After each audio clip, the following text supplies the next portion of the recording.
5, 5, 5, 4, 3, 7. Go. Oh, are we live? We are. Right, and we've got everything ready. The Gronks are in the upright position. Gronks are in the upright position. And the Tumble of Clowns are secured and in their booster seats.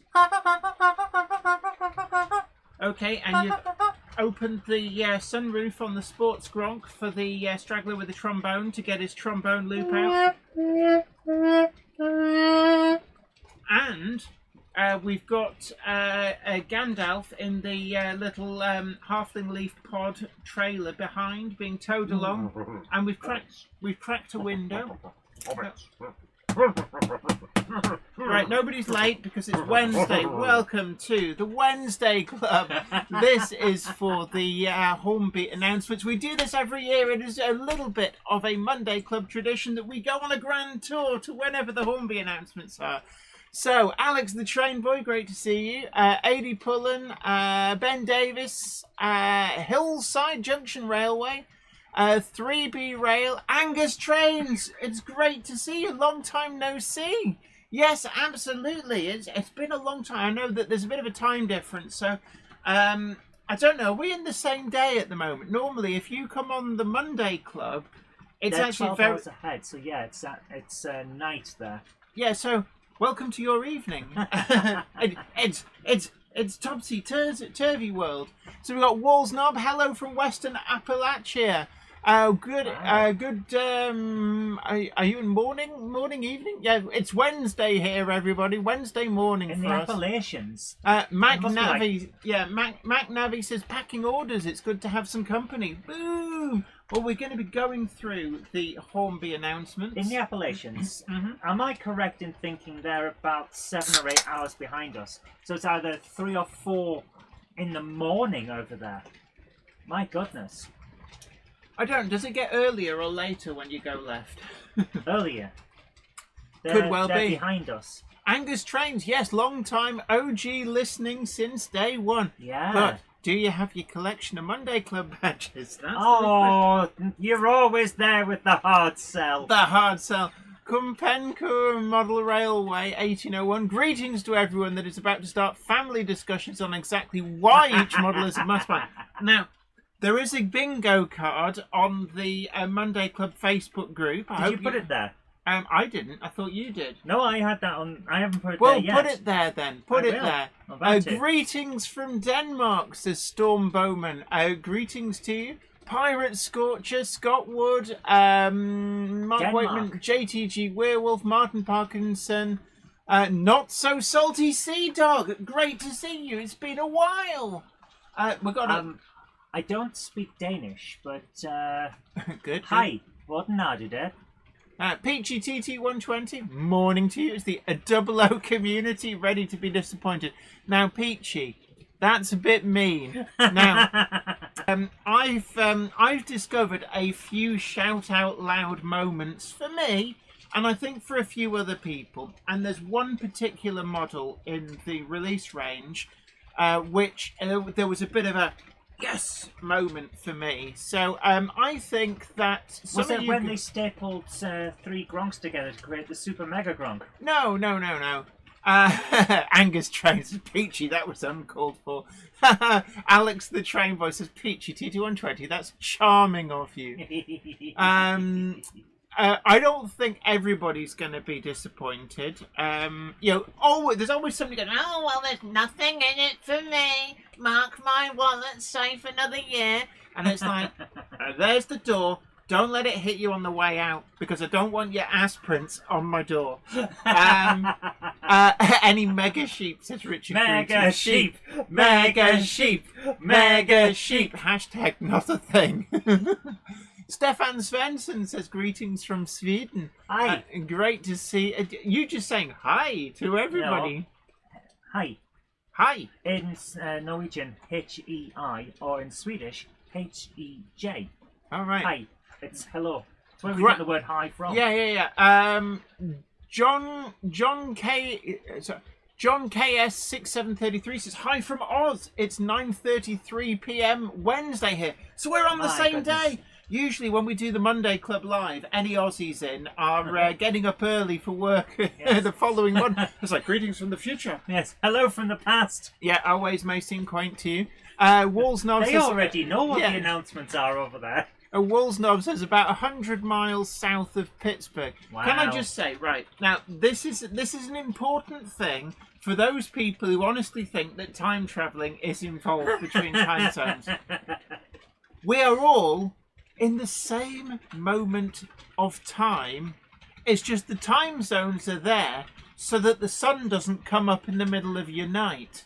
Otherwise, it'd be really weird, because like if everybody was on exactly the same time, then your day-night cycle would be a bit messed up. It would be weird, because you'd see a lovely, lovely sunset at 2 a.m. It'd be like that line in Sheriff of Huddersfield by Iron Maiden. It's like, I like Los Angeles. The sun shines all night. Patrick J. Furlong, yes, the Monday Club's big Wednesday outing. Angus Train says, did you get a press sheet this year like in the past? I have got everything. I've even got the images, so we're not going to be sat with a refresh on the Hornby website. So it officially goes live at 11:45. Angus Train says, unfortunately, so that's not how that works. I don't know what's coming. Yeah. JTG Werewolf says, hopefully there might be a right surprise in this announcement from Hornby. I've looked ahead to make sure it's suitable for the Monday Club's Big Wednesday outing audience, and I can safely say that there will be a few moments where in the past we may have shouted Simon Kohler, you genius, but Simon Kohler is not at Hornby anymore. So we've just been debating this. So we've now got the Simon Kohler Memorial statement. Yeah, the Simon Kohler Memorial exclamation. But it'll probably be something like, Martin Weaver, you absolute genius!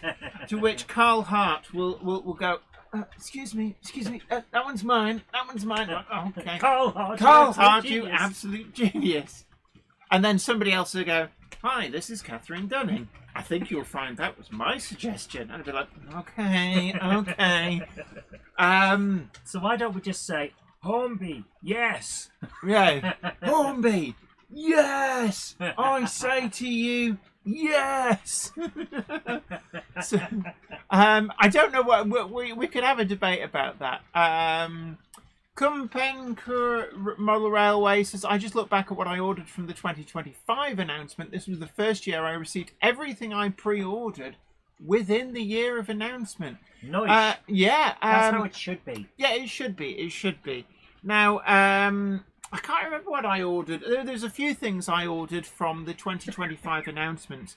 I've already I've compiled a little list, and there are 4 locomotives that are on my must-have list. As in, like stand aside. I'll be going through to my nearest model shop like a Polaris missile, throwing women, children and rucksacks in my wake as I go to get those things ordered.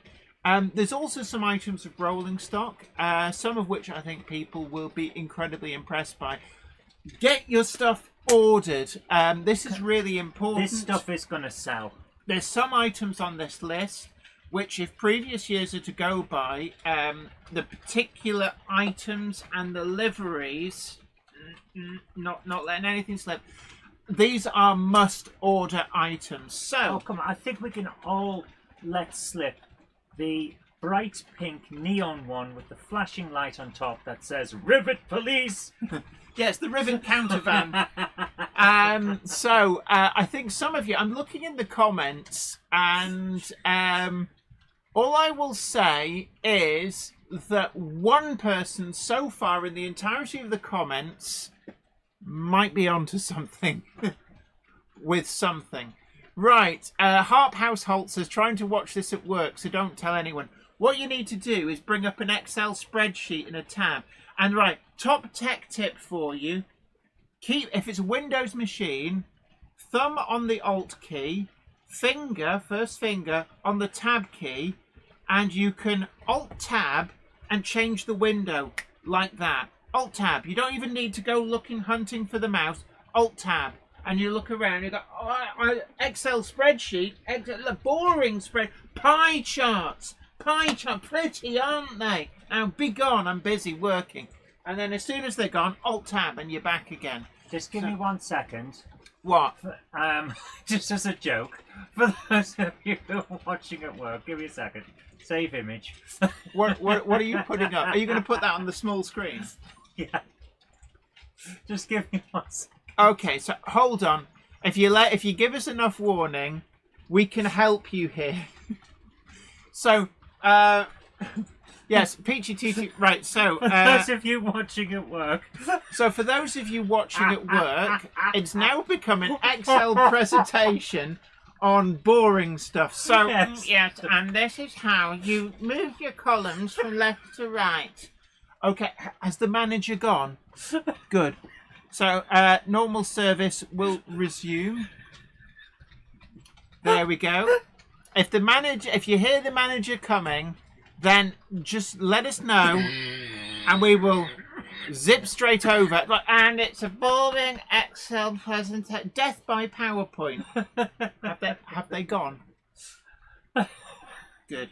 Right. Anywho, so yeah. So come on now, people. Come on. Sorry, that was just hilarious to me. Angus Train says, "Jenny, you're putting me to sleep. I must be on the wrong channel." No, that's for the benefit of people at work. You need to, right. Anyway, and for those of you of a nervous disposition, yes, I don't want to scare you, but right. So I'm looking at the time. 3 minutes. Pirate Scorcher is laughing like a good one there. Harp House Holt says it works. Yeah, Alt-Tab. That's all you need. Have a boring, more boring the better, Excel spreadsheet or some pie charts, something work-related, and just Alt-Tab. Alt-Tab. Wear headphones and say that you're listening to the stock ticker because you're desperately making sure that the company has got all of its asset futures lined up with a boring bimbly whiff-waff thingy going on. I hear there's a big uptick in pork scratchings. Yes. The pigs are itchy. Oh, right. So, I just need to double check. Right, can I just double check? Peachy!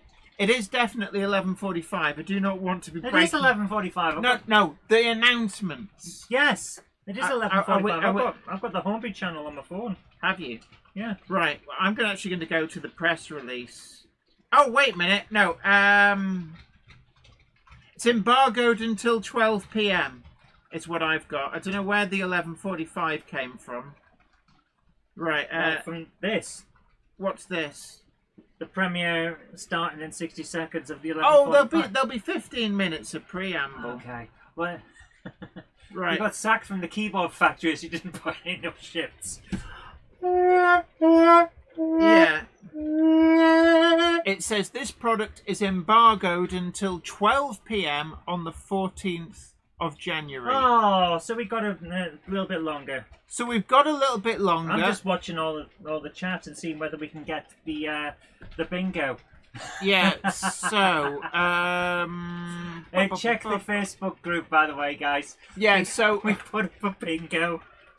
So right, come on, people, tell me what you're thinking. Let's see how on the money some of you guys are.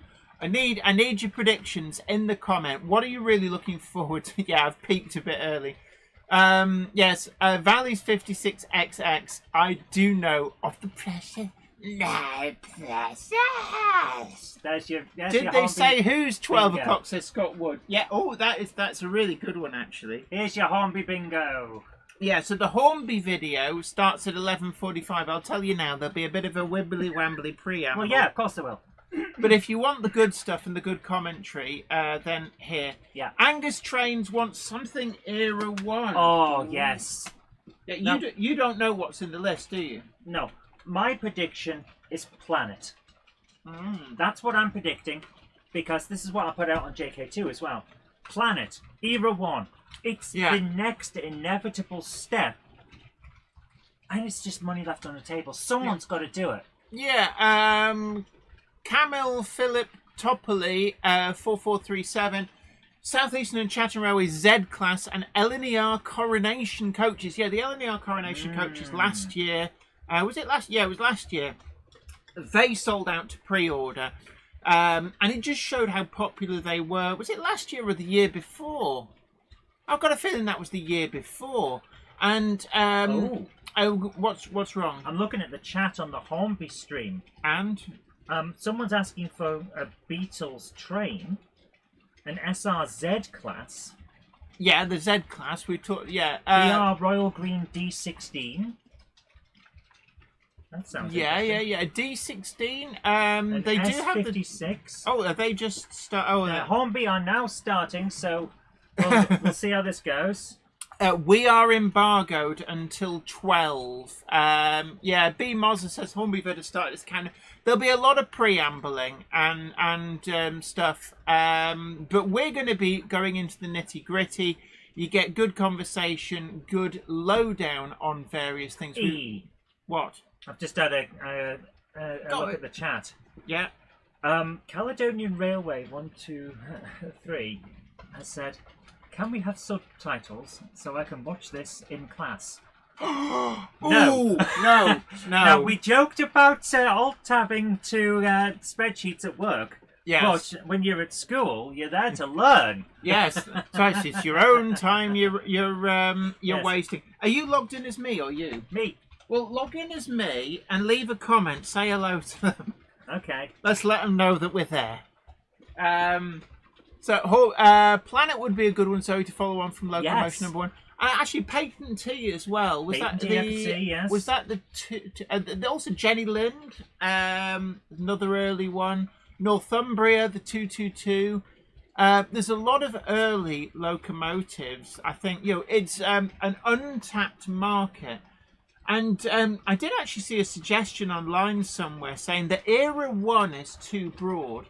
Because when you you can't compare things like Hardwick, the 240 London and North Western Railway improved precedent. Hang on. So we're embargoed until 12. Yes. They're showing it now. They've gone straight in. They've Hornby. Hornby have gone straight in. But we'll comment once we're allowed, because we won't break the rules. Yeah, but comment in the chat and say hello. We're here. Yeah. Check it in. Era 1. A lot of people are saying Era 1 should be split. So that are we actually embargoed or not? Because there's some. I've just typed Hornby Eugenius into their chat. Once the announcement is the announcement is kind of live. The announcement is live. Oh, are they doing a 15-minute look at stuff and then dropping? At which point you would say that's the announcement's live. Yeah.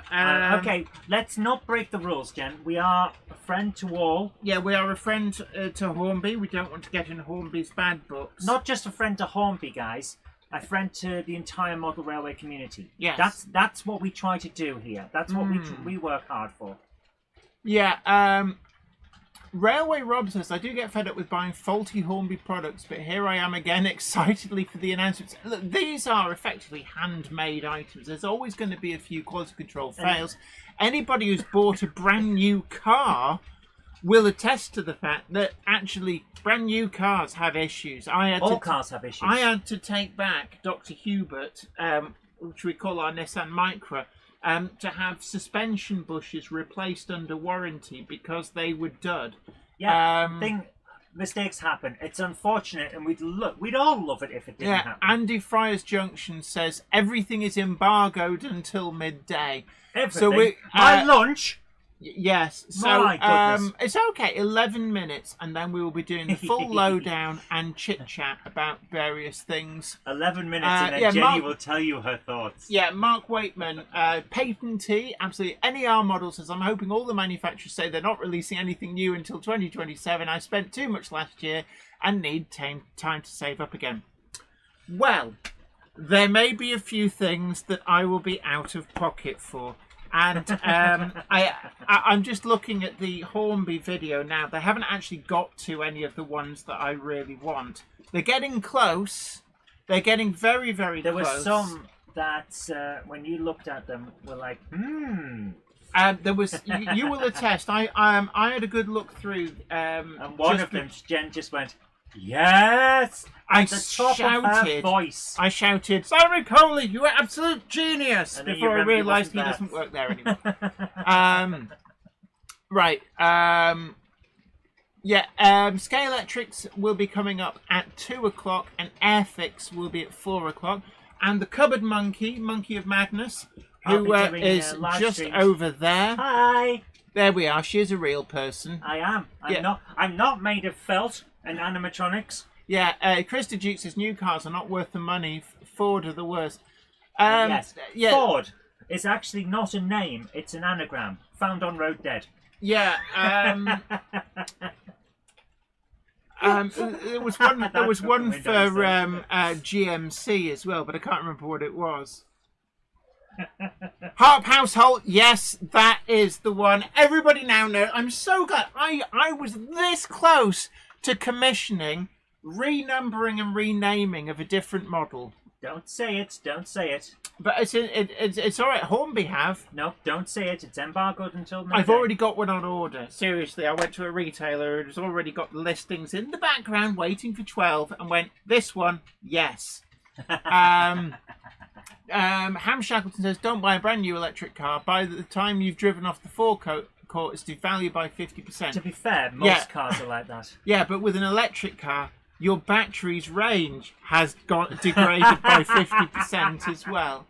Yes, Ford, fixed or repaired daily. Yeah. Walls Knob says GMC, good mechanic's companion. Yeah, there's a mechanic who is putting their kids through college off the back of that corporation.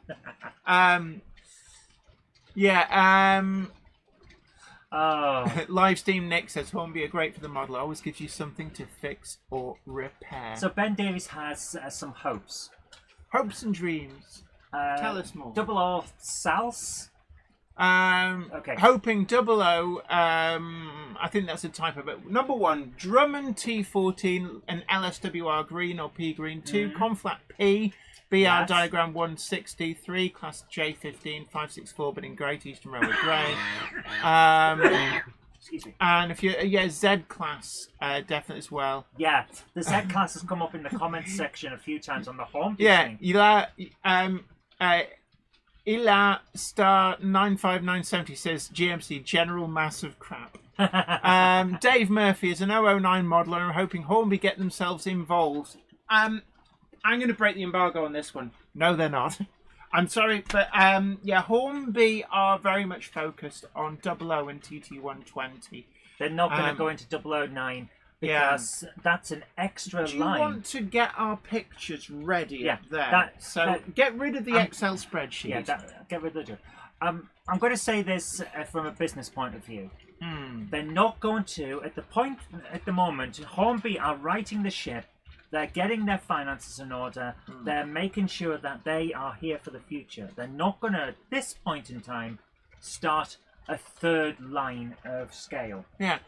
Ian the Train 8832, the class 93 or 99 would be appreciated. See, I always thought class 99 was the Sea-Link ferries. Because they were the original class 99. So like Tuxedo Princess, that used to be moored in Newcastle. Former Sea-Link ferry actually had a tops number at one point in the 99 Triple X range. Wow. So I think that in 00... Triple X for the Tuxedo Princess sound appropriate. Amber Occupy Railway says, I'm still hoping for a new tooled Great Northern Railway N2. 150th anniversary of Gresley's birth. I would have hoped to have seen more. But there is Okay, I did not expect this in the Hornby chat. What? The Johnler 8358 says, anyone actually use HM7000? Yes. Yeah. Lots of people do. Loads of people. Yeah.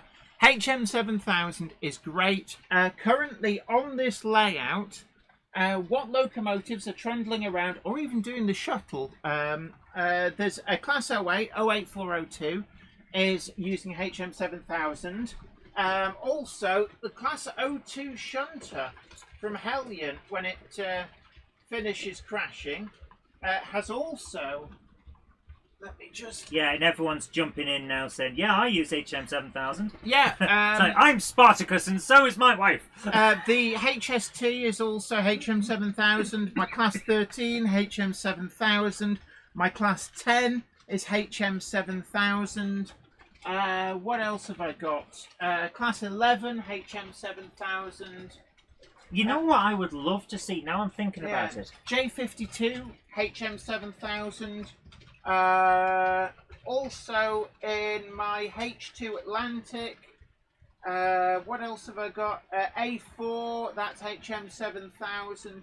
I've got quite a few. I will be honest with you. You know what I would love to see? Now we're talking about HM7000. You know that thing that we fell in love with the that big controller that we saw with the display in the middle and the two... Oh, the ESU thing. The ESU Lock Commander or whatever it's called. I want to see an upgrade on the Hornby controller. Go on. Peter Jackson Cheadle Heath says, as an aside, has anyone heard about Alan Buckland Junction, PVA J Cloth Alan? He's had his Patreon hacked. Oh, no. Oh, that is... Oh, I hope he's all right. I hope he can get that sorted. That is not good. It does matter, it's nothing safe anymore. No, nothing's safe. This is why digital IDs is a bad idea. Because all it means is that once it's hacked, you're screwed. Yeah, the Rail 200 train will be possible from their Mark III coaches, says Ian the Train. That would be cool. Right, we're pretty much at 12. So I want to say, before we go to anything... No. Before we go to anything... Yeah. I would love to see, and I don't know if this is even possible... But I would love to see it. An upgrade to that Hornby digital controller that they've got that has the little LCD screen in the middle. Change that to... Was it the Hornby Elite? Yeah, to a more modern screen with HM7000 reading compatibility. So when you put a train onto the track, it tells you what it is. Well, HM7000 does actually do that on your phone. It knows. It does it on your phone. Yeah, I'd love to see it on the controller. Yeah, 2 minutes is on your phone. I want to. You can't. I'm going to take the controller off you. I'm going to take the controller off you. I want to show the people. Yes, Wolves Knob. Unfortunately, a crane did collapse onto a moving train in Thailand. I did see that in the news. Kumpenkur Model Railway says, okay, now I've hit a must-buy. Clan line with the steam generator. Yeah, what is great to see is that Hornby are making the most of HM7000 and the steam generator. I think that this is the value-added things that they need. And I want to press the button. You can't. You've got 2 minutes. 2 minutes to the button. I want to show the people the shiny things. No. Hamshackle says Windows ran a security update whilst I was out on a shopping run. It successfully deleted a tab, the one where I had all the links to my various forums emails. Is that not in your history? Have you not got it in your history? I hate Windows. Yeah, apparently Peter Buckland Junction has put out a video about it.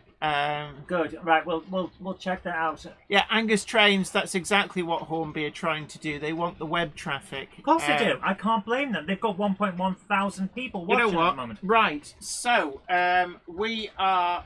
You've pressed the wrong button. I've pressed the wrong button. You're a minute early, Jen. Oh, who cares? Right, so, branch line mixed traffic. Now, this is quite a surprise for me. I honestly thought that the tooling for the Railroad Class 06 had actually been damaged in some way, and that's why we saw the release of the Bagnall Shunter, kind of to replace it. So it's interesting to see it back. I really would like to see a proper new tooled version of the 06. And I'm gonna put something out there. I think somebody is working on an all-new tooled Class 06, and this might be a final hurrah from the tooling from Hornby. It could even be Hornby doing this, because actually they did this with their Terrier. There was a glut of the older tooling Terriers came out within 6 months of them announcing an all-new tooled one. So, next slide, please. I like this. Yeah. It's an interesting looking. But I mean, it's an abomination. It's on the wrong chassis, and this is what you get in the set, which is not a bad set. It's. I mean, like this is for starters to the hobby. So we've got two wagons coach, the locomotive. Next slide, please. I would be if I was just starting, I'd be happy with that. Yeah, especially given that you get a controller, a station. Yeah, I think this is great. A re-railer and a load of stuff. Yeah. Perfect. For people starting out, this is good. This is what's been lacking from all the other manufacturers. Yeah. Bachmann's had a dabble, but really Hornby's the only one that caters for the early end of the market. But not just that. Right, I'm coming into this hobby. I'm interested. Next slide. I want to know what to do. Yeah. Can I have a starter set? And Who this do you is go what to? you get. Hornby. Yeah. Look at that. Yeah. What I'm trying to say, to keep getting talked over, is that this allows you the starting point for your model railway. It gives you the track map, and you can expand to that with the expansion packs. Next slide, please. Yeah. So, continuing in this same vein, this is going to be very popular. So, Sir Nigel Gresley, this fits in with the 150th anniversary. This is the steam generator A4, 3 Pullmans, the locomotive, but this has also got. This is a full layout in a box. HM7000 steam generator. This really is great. So next slide, please. So you're getting the steam generator A4. This is really tip-top tooling. This is one of Hornby's premier models. Yeah. Very popular livery. Now, we have had Sir Nigel Gresley before in blue from Bachmann. But this, I think, is a really eye-catching set. This is going to sell really, really well. Angus Trade says, looks like old Angus was correct. Yeah, you're even more correct when we get to some of the later things. So next slide, please. You actually get quite a lot of track and stuff. That is a hell of a set. Look at the amount of track you get. Yeah. Next slide, please. And again, you've got the starter with the power and everything. Yeah. So there you are. That's how it goes down. So again, that's a huge amount. And it immediately gives you the option to go out, buy another locomotive and train to get onto that track. Because you've got all of the track going on. Right, next slide, please. There you are. You get. Wow. Right, this was a must-have item. I've got this on order. Return of the H-Class. And you can tell that I knew because I've got a H-Class here. This is one of Hornby's standout models from quite a few years ago. Really shiny dome.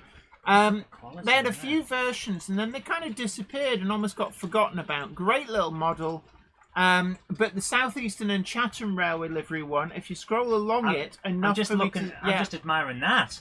Yeah, the decoration would be great. So number 161, I'm holding 308, which was the one that they released before. They also did a Collectors Club one, but that means that anybody who's got both of the previous SEC releases, there's now a third one to go with it. This is great news. It's gorgeous. So that is a must-have item for me. So, Hornby, you genius! You absolute genius!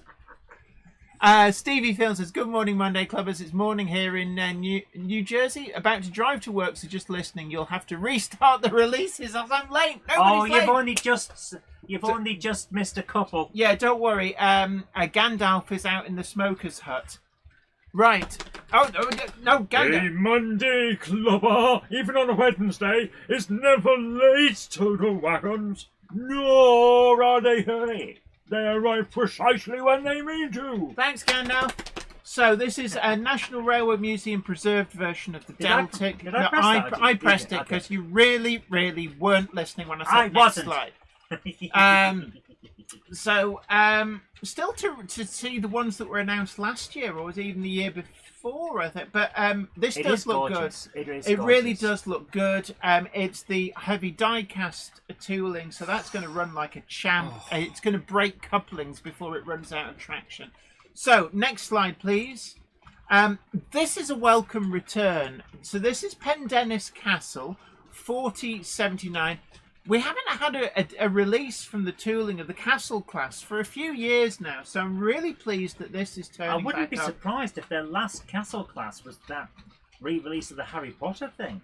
That isn't. Okay, that's a hall. It's a hall, isn't it? Yeah. So I'm getting confused. You're talking utter garbage, right? Because it's named after a castle. Yeah. So Pendennis Castle. Now, the significance of this will come clear with the next slide. No, the next slide, not the previous one. Next slide. Beep beep. Flying Scotsman. So, okay, Flying Scotsman. Who had that on their bingo card? I think everyone had that. That's called free space on your bingo card. But Pendennis Castle and Flying Scotsman from the Australian tour. So this actually, Angus's Trains, this might be one up your street. This is from when the two locomotives toured Australia. Weird thing to do, but they did it. It happened. So what we've got is this appears to be a twin pack. So next slide, please. So these are in the appropriate liveries, but now we've got a Class 802 in Hull Trains livery. This will be very popular for the more modern image modelers. It's a very colourful livery. Yeah. It's very eye-catching. All we've got is a photograph, which suggests that that may be, if that's going to be coming out, we're going to be looking out for the probably late end of the year for this, because we haven't got a sample yet. So next slide, please. Black 5. Now, there's going to be a lot of this where Hornby are actually sweating the tooling. And I don't mean that in a bad way. I think it's there's very nothing wrong sensible. with that. I've said year after year that I would much prefer to see a lot of re-releases of existing tooling as all new tooled item. And this is from financial point of view. This is very sensible. It costs hundreds upon hundreds of thousands of pounds to tool up an all-new locomotive. Huge financial risk, but sweating the assets, it's a very good way of amortising the tooling, which has already paid for itself, which hopefully means that they can keep a lid on price rises, but also have greater returns for Hornby, which they do need. Yeah. Their results did show an increase in debt. Also, I'm going to say this strongly. Mm-hmm. I have always said I want to see locomotives where you're not having to buy it there and then because you can save up and it'll still be there. By re-releasing a locomotive in a different number or whatever, you get that chance. Angus's Train says, Angus must buy. Hornby, you genius! Absolutely. So I'm really happy with Krista Duke says, Pendennis Castle, wow. Yeah, there's some great stuff. And yeah, Alex the Train Boy, of course, Flying Scotsman. When are they going to do the Black 5 in Jenny Kirk variant? What? It runs with work. Runs with a limp and shorts your track out. So, next slide, please.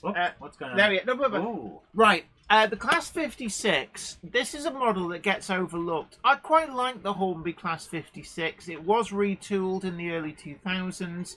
As long as they can keep a lid on the prices, we've got 56001. This comes with TXS. We talked a little bit, HM7000.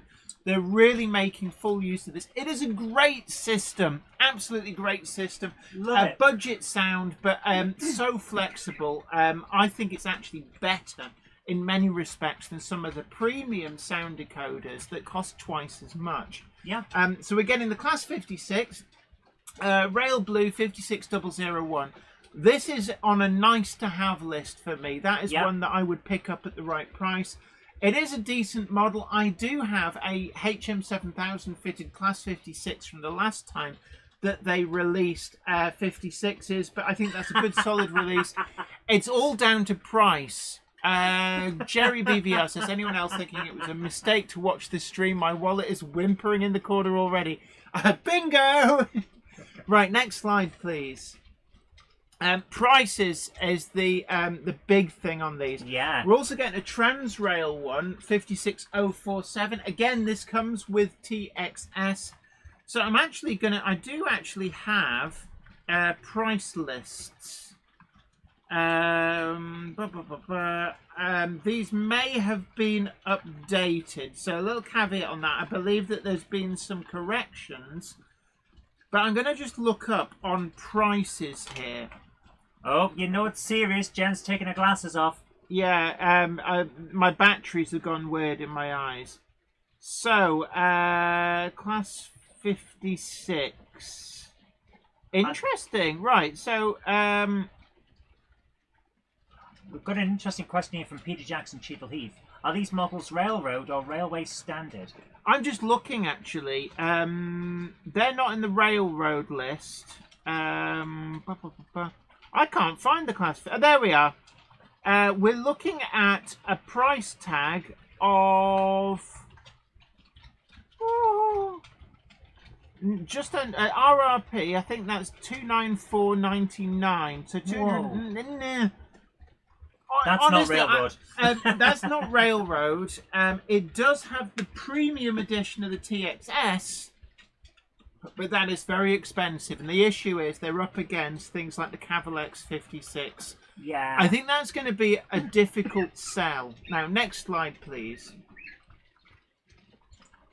The P2 in its streamlined form reappears as 2004 Mons Meg in the LNER apple green. Which looks gorgeous. Yeah, Justin Northerner confirms 56's bog standard range. Right, next slide. We're going to whiz through some of these. We've got a lot of 60th anniversary here of the final stack. So this is 34006 and 34057. They do look really nice. Unrebuilt. So that's a West Country at the bottom, Bude. What's the top one? Is that? Well, that... if we move on, I think we get a picture of.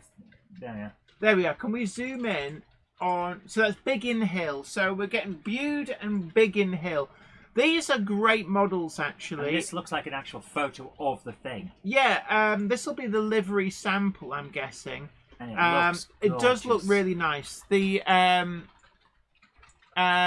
no, really, really nice. So just having a look at the catalogue number R3483. These aren't with TXS, but you can buy them separately and fit them. Right, next slide. So that's Bude. Yeah.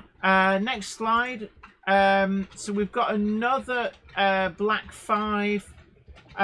This is the BR early one, R3484. Again, these are lovely models, all completely retooled. Hornby are able to do, I think, all but 10 of every version that's been made. Yeah, they've got a lot of livery variants, so I think we're seeing some of the subtle livery variants starting to come through. Which is exactly what we would like to see. Right, so we've got the rebuilt Battle of Britain class, 303 Squadron. And these are lovely models. For me, the West Country class, the Battle of Britain class, and the Merchant Navy class as well are flagship Hornby models, and I wouldn't expect anything but the best from these. These are definitely great models, and these are welcome re-releases of new identities of them to match in with various anniversaries. So next slide, please. 9F does return. BR early standard class 9F. These always sell really well, sell out. R3486. Again, this is going to be another popular release. JL Railways, big hello to you. Morning, Jen, and nice they are doing more of the Battle of Britons. BOB 303 is a must-have for Harthouse Holt. So, next slide, please. And before we go, I always think this one is amazing. The amount of space underneath it. They actually, I think their nickname was it Moon Rockets or Spaceships? They do look like it. It's got that kind of space rocket look. Right, this one is very interesting. Now, this is Clan Line as preserved. And you can see there's new tooling going on here. Yeah. So, tooling variant, going to flag up tooling variant. Where's my flag? I'm going to wave my new tooling. New tooling. New tooling. Stop hitting the clowns with your flag. That's it just wants it back. So, for me, this is a hit. Simon A.C. Martin, I'm sure, has had an input into this. You can always see in his eyes the excitement when he knows he can't tell you one really fun thing. So now he'll be like, yes, I can tell people about it. Finally, I am free. So that really does look good. So this is as preserved Clan Line, perfect for modern image modelers. Does run on the main line a lot, so this is definitely... Yeah, Ham Shackleton confirms 9Fs were spaceships. Very nice. Valley's 56XX, the newest 9F from Hornby, is one of the best things I've bought in the last few years. Yeah, we've got one as well. Really is great. Another view of the as-preserved Clan Line. It looks so good. That looks like some kind of a coal extension on the back of the tender. There's something going on there. That looks a bit different to some water tank, sure. Oh, it's water tank, yes. I think it's an extended range water tank. Could be wrong on that. But definitely some really exciting stuff here. As preserved clan lines, JL Railways definitely excited on that one. It looks lovely. It does. So next slide, please. Class 91s. I do actually like the Class 91s. This is my memories of when I was in university at Durham. These plying their trade. Used to go down and see my first fiance. J. Paul Anderson said it's air tanks.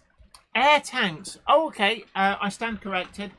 Alex the Train Boy. Yeah, this one actually, LNER livery. I'm going to say, Hornby, you absolute genius. This is a great release. I have to say, I'm not usually a fan of most liveries. I like Intercity, but this has Intercity written all over it, even though it's not. It is Intercity. No, you know what the one I'm on about, Intercity Swallow. Yeah, it's a variant of it. And this variant looks good. So this is 91127 Neville Hill, Class 91, catalogue number R30493. Can we just add as well... get these ordered. If any of these are must-have items, get them ordered now from your local retailer. Support your local retailer, but also if you don't have a local retailer, then we can recommend Sawyer Models, Andy Fryer's Junctions, and I'm sure he'll post you a link to his website where you can order everything. But also TMC, the Model Centre. We've worked very closely with them. You can order with confidence from them. Rails of Sheffield as well, order with confidence. And Arcadia Models and Shaw. Arcadia Models and Shaw. So big up Tim and everybody at the Arcadia posse. Good to see you. Tim is great. All these people do mail order. Great Eastern Models as well. Friendly service with a smile. They'll hoover your wallet dry, but you'll come out of that shop thinking... Yeah, that was okay. That was a pleasant experience. Right, anyway, so next slide, please. Reappearance of the Royal Scot as 46100. Catalogue number R3500. Again, reappearance of some old classics. This is with the rebuilt boiler. So it's got the tapered boiler, changed smoke deflectors. This hasn't been in the range for a little while, so again, nice to see it reappear. Good to see a reappearance. Yeah. JL Railways says, Andy, can you get me clan line ordered, please? Right, again, another reappearance. Return of the B12, 61516 in BR lined black. I think, just move yourself, shuffle yourself out of the way here. What are you doing? I'm looking for... You're trying to get me to stand up and do exercise. Yeah, it'll never catch on. Require me to move on a Wednesday morning. Don't you know I should be asleep? Yeah, I saw it the other day. Where's it gone? It's probably on your layout or under the fiddle yard or something like that. It's always in the last drawer you look at. Well, yeah, you wouldn't keep looking. Yeah. So, the B12 in... it's in here really tight. 61556 was the last release in that livery. There it is, just to prove I've got... Oh, but... This one's got British Railways spelt out on the tender. Really nice livery, actually. I've got it out and now I can't get it back in. You can't fit it back. So next slide, please. The B12 is another great locomotive. There is, of course, a HM7000 a profile for the B12. That's not going to go back in. Just there. leave it out. Yeah. So what I'm actually going to do is... Yes? Leave it till later. This one, I think, is another must-have item. The LNER Apple Green version. It's such a pretty livery. Really does suit this. We haven't had this livery option for quite some time. I think that this is going to sell particularly well. So, again, sure to be really, really popular. And, get it ordered. Because if you don't get it ordered... you will miss out. So miss it, you miss out. That is, and I don't like that, but I know it's an inevitable thing in the way business works now. Right, We've got a message from Livestream Nick saying, Great Eastern models for me. You get a free hug from Anne with every purchase. Also, remember, if you buy in person there, your Monday Club badge is good for the discount. Hey. So, tell them that we sent you. Also, Andy Fry's Junction at Sawyer Models, they're in the discount scheme. If you go in person to TMC, the Model Centre, they are also in the scheme. Rails, in-person shopping, they are in the scheme. Trying to think, who else have we got in the... We've got Frysing Hall Models is another one in the scheme. Nuffy's Models down in Bolton. Alex the Train Boy, if it's gone, it's gone. Sadly, yes. And Kumpankor Model Railway says 8572 is one of the earliest photos of a steam loco I captured as a child visiting Bressingham. Right, next slide, please. That is a beautiful livery. So we've got the return of the K1. Again, these are great locomotives, 62046. I've got one actually just up there. They are a lovely, lovely model.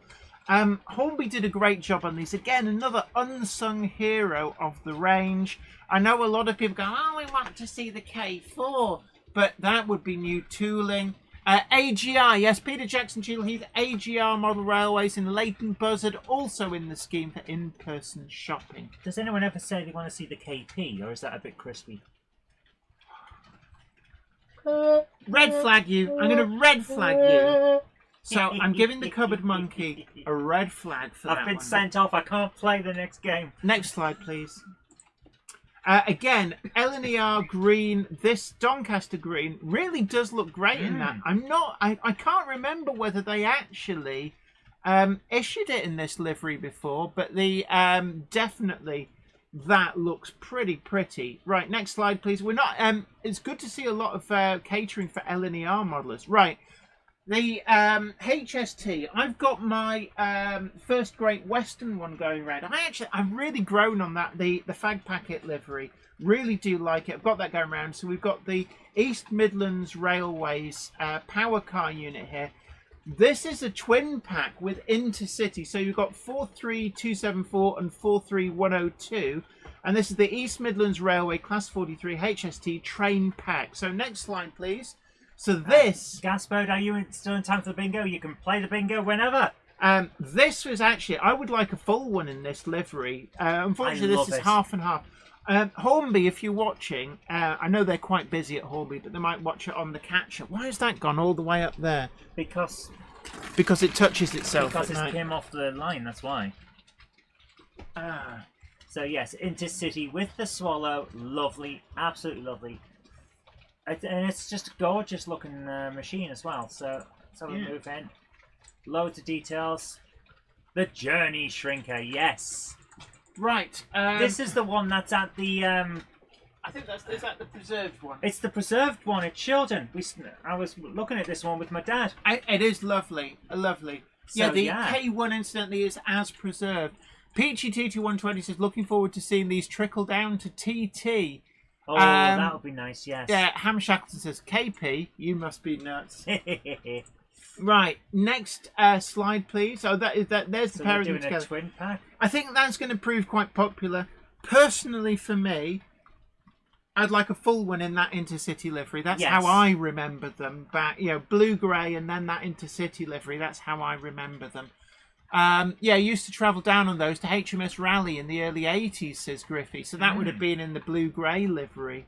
I love that one. I actually went down to BRNC Dartmouth on HST, but by then, I think it was actually still in Intercity livery, although technically it was Virgin across country. But it was in Intercity livery still. I do remember going on Intercity, but I couldn't tell you where. It might have been Yarmouth for a holiday in the 90s. Gaspode says, sounds like a bottom of the barrel X-Man. The Journey Shrinker. But yeah, yes! Yes, Hornby! You geniuses! Genius! Class 10, my badgering paid off. Haven't I said for so long, money on the table, money on the table. Sorry, I'm probably Billy's replacement speaker saying everything up. I'm not. What are you looking for? I'm looking for the cheer. Oh, yeah. The cheer button. Hold on.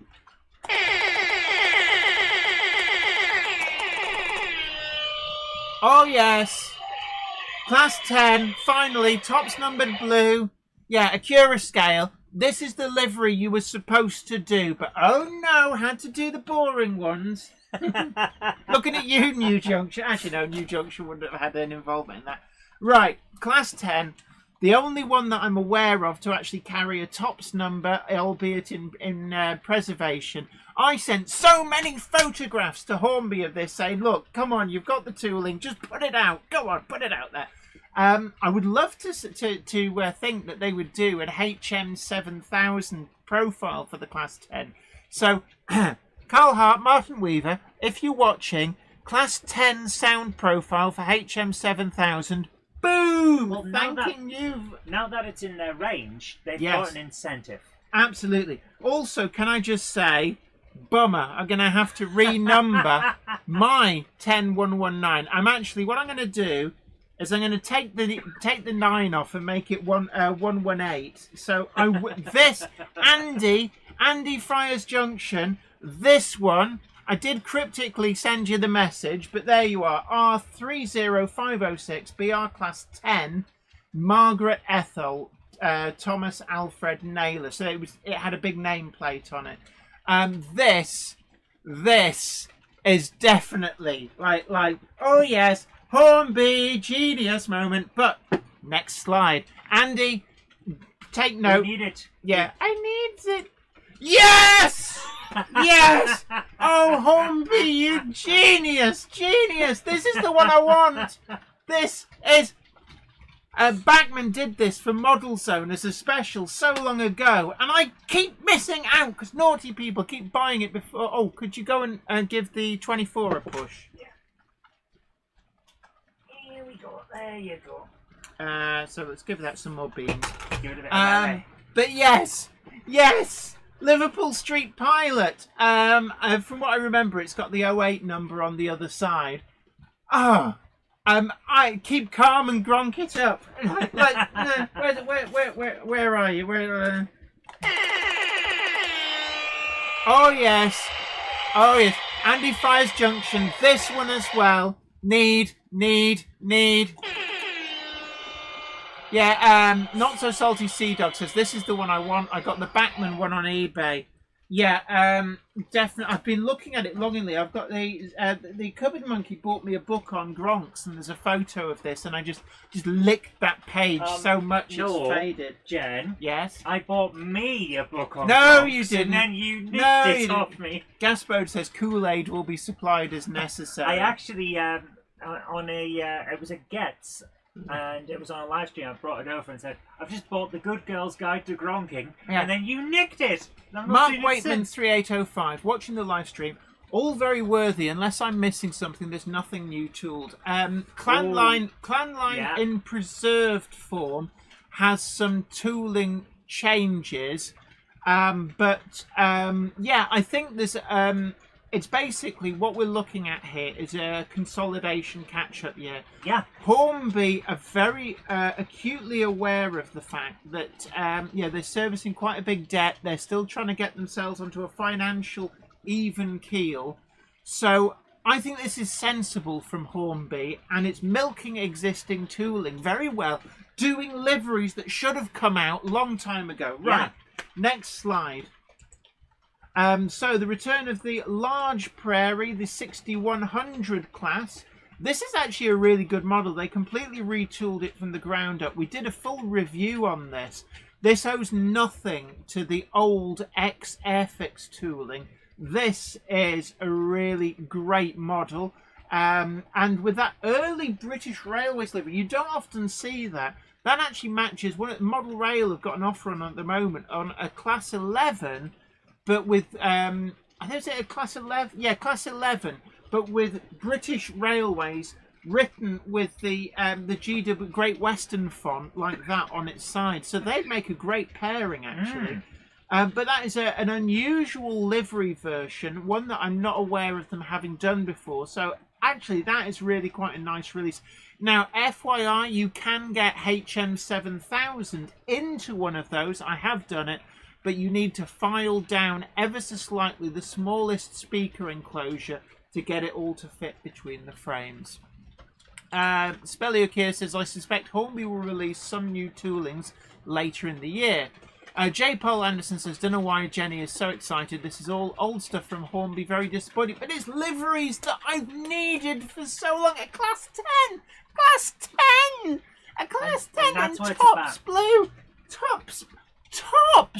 Oh, my OCD is weeping with joy. Right, anyway. If you're looking for brand new tooling and all of that, yeah, I can understand why some people are like, oh, this year's not for me. But if you're looking for something to complete a set, or it hits a certain area that you've been looking for, then you're going to be very happy. Gaspo says they've marked their bingo card. Jenny getting excited. Right. Yeah, so this is the 51XX in a different livery. Yes, the 5100 class. Did they do a 5100 class before? I know they did the 6100. Well, yes. Yeah. 61XX, and then we're doing the 51XX. Very similar. Yeah. Very similar. Hold on, right? Go back. It's the rear pony truck. Look how the rear pony truck moves. Yeah. Very slight differences, but yes. So, tech question to people in the know: the 5100 class. Has that been released from Hornby before, or are we looking at a variant from the tooling that we've not had before? Right. I do like that they're doing the variants, especially the Black 5 and stuff. Was like Rapido did the 4400 class, and I like this has never been done before. By rights, if they hadn't have made the tooling for their forthcoming 4500 class able to make the 4400 class, we would never ever have seen a ready-to-run version of that, and I thought that really was good. That is smart. Next slide, please. Right, Rocket returns. So Era 1. Era 1 has been hit. Mark your cards. So one of the things as well, there are some improvements to the tooling. The drawbar between locomotive and tender, which was the cause of an awful lot of returns, has been changed and improved. So one of the Achilles heels of the original releases of Rocket has been fixed. Well, I like which that. Is great to see. Although, with this, I can see why they'd want to sweat the tooling, but in all honesty with you, is the market not saturated with versions of the Rocket? It does feel like it's a bit of a gimmick at this point, because we've had so many good releases of it. Yeah, I'm not saying it's a bad release, it's a good release. I understand why they're releasing it. There's a lot of tooling being sweated. Right, anyway, next slide, Hi, Malcolm please. Blues, how you doing? Great to see you. Hope you're well. Now this, Load Haul Liveried, is this the 88DS? This is really going to appeal to a lot of people. I think that this is really smart. It's a very cute design, isn't it? But with a lovely livery application, I can see this being very, very popular. Again, like we always say, if any of these are must-have items, you need to get your orders in now. Yeah. Use your local model shop. Remember that there are plenty in the Monday Club badge scheme. Do support them all. NER Model says, I've actually been looking for a modern version of Rocket on its own without carriages. So actually, there you go. Perfect. That is an interesting point. You know, for the preserved era type person. Yeah, my wife's pleased, says Richard Brutus. Is that because you're not buying anything, or because that was something they wanted? Ben Davis says, yes, Jennifer Light should order it. Now, this is the Glenokill Yeast Factory. Is it Glenokill or Glenokill? That sounds like the kind of insulting nickname that be a girl at school would get. Oh, Jen! No! No! We are against this. We are against this, no matter how funny. Yeah, I'm sure I went to school with a girl who had that as a nickname. Oh, that's terrible. That's terrible. Mark Waitman says, think it's a mistake not to offer new tool Locomotive in their annual launch video. I fear there will be a lot of naysayers killing them for it. Now, I think actually, it's a lot of investment in new tooling. Hey, Griffey says, I was about to say the same. You can get pills for that. Yes, you can. Apparently. So, no, this is another great model. And, I want to disagree with people to some extent about, must always be new tooling. And that's become a thing where it's all about the new tooling. And actually, that's one of the things that is driving prices upwards and upwards and upwards. Yes. Where, because new tooling costs a lot of money, that's got to be amortized over the first production run of a model. And, it pushes the prices up. Because as you can imagine, it ain't cheap. You could have a new tooled locomotive or a really nice house in a good location. Yeah.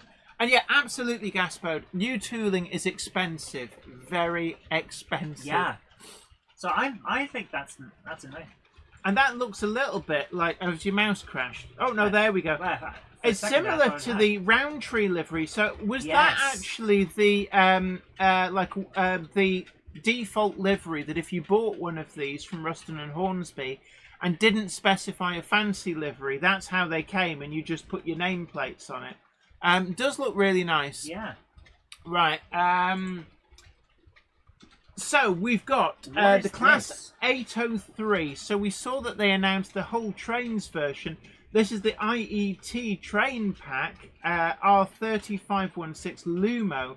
It's a very simplistic livery. I know in this day and age where everything's put on with vinyls and it's all photos and pictures and unnecessarily complicated liveries because they it's the can. Sugar-free railroad pack. I have to admit, when I saw this, I thought, is this Play Trains? Because of the simplicity of the livery, nothing else. No. Just because of the livery. It's certainly eye-catching. And SHGP Media, absolutely.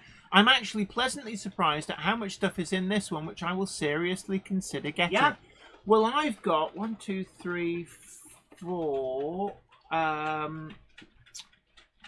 5 if you include something that we've not covered yet. I've got 5 on order so far. Wow. Which is actually more than I had on order from last year. There's a lot going on with this, but I want to explain myself when I say it looks like Play Trains. It's the livery that does it. There's a lot of detail. It's obviously very well made, but I like it because it's not a busy livery. Sometimes liveries can get overly complicated. They can, but it's the livery that makes it look toy-like because of the simplicity. I wouldn't say it looks toy-like. I can see that there's a lot of detail on that model. Yeah, there's a lot of detail. But actually, no, that is quite an appealing livery. I don't like overly busy liveries. Oh, I like it. It's the artist in me. I like a bit of detail. Yeah, but some of them go too over the top. Right, next. Richard Gruter says, did you order a yeast factory? No, not that one. Now, this one does not look toy-like. This one looks interesting, and it's got my attention. It's interesting that as part of the livery, they paint the doors a different colour. And I guess that's so that people walking along the side of the platform aren't confused by where the hell they have to go to get on. It's actually a visibility thing for partially sighted people. But, actually, it's a good idea, because when you look at that, so the driver's door is in the muted blue because actually you can't get in through that. So it's quite clever. Yeah, DDA compliance, Peter Jackson Julie says. But actually, I think you can see on there it adds to the livery. When done properly, it actually enhances the livery. It really does. It looks interesting. Yeah. And there's the other. The Class 395 Southeastern Class train pack. Which looks really interesting again. Yeah, with the pantograph on the roof. And I like that. Yeah, interesting. The little flourish at the end of the line. Yeah, but interesting coupling there. I'm not sure what's going on with it. Can you go back to the previous one? Yeah. Hang on. Train pack. Yeah, but... that's an interlinking coupling to but get how it close, how do the coaches work? Are we going to find... Oh, there they are together. It's strange, yeah. No, they're not. They haven't shown us the couple. So there must be close coupling or something like that. Yeah. It's like Gaspo says, yeah, for example, the new GB rail livery is too busy when applied to a rake. They should have made it flow better from one end to the other. I completely agree with that. Absolutely agree with you. I love the livery on the locomotive, but on the carriage, it's too much. Yeah. And it repeats. So you end up with what appears to be a broken train. Yeah. And also, it becomes almost like a wall of visual noise, Yes. which makes it then hard to actually work out where the doors are. Which is why Intercity remains the best. Yeah. Because, it's Best got, of both worlds. It's got a lovely look, but it's flows And that's it. from And one the to regional the other. railways and the Network Southeast, they're all out of a similar vein to each other. They work really well. They flow together. Yeah. Right, so Duke of Gloucester, always a popular model. That's back in early BR green. And this is fitted with the TXS. This comes with the HM 7000. Like we said before, there's quite a heavy reliance on HM 7000. Mark Waitman 3805 says, totally get the Hornby releasing existing tooled locos in new liveries, which should be a middle ground between new tooled expensive and old tooled railroad. Absolutely. I think that this is what other manufacturers need to do. I'm sick and tired of waiting for other manufacturers to do another run of things like, right, case in point, keep bringing this up, Bachmann with the Baldwins in 009. Why can't they just put out another run of those? You know, they've already got the tooling. There's plenty of livery options left to do, even for ones that ran in the UK. And it's just, I'm sick of waiting. I'm fed up of like, oh, new tool. I don't want your Bagley Drury diesel shunters. I don't want a new version of Linda and Blanche. I want more Baldwins. And this is where we're actually getting some good stuff. Right. So we had the announcement of the 1000 class counties from Rapido trains, all new tooled. Hornby has countered that with a county of Dorset with TXS. Now I want to see the coupling on the rear of that. The tender was always the giveaway.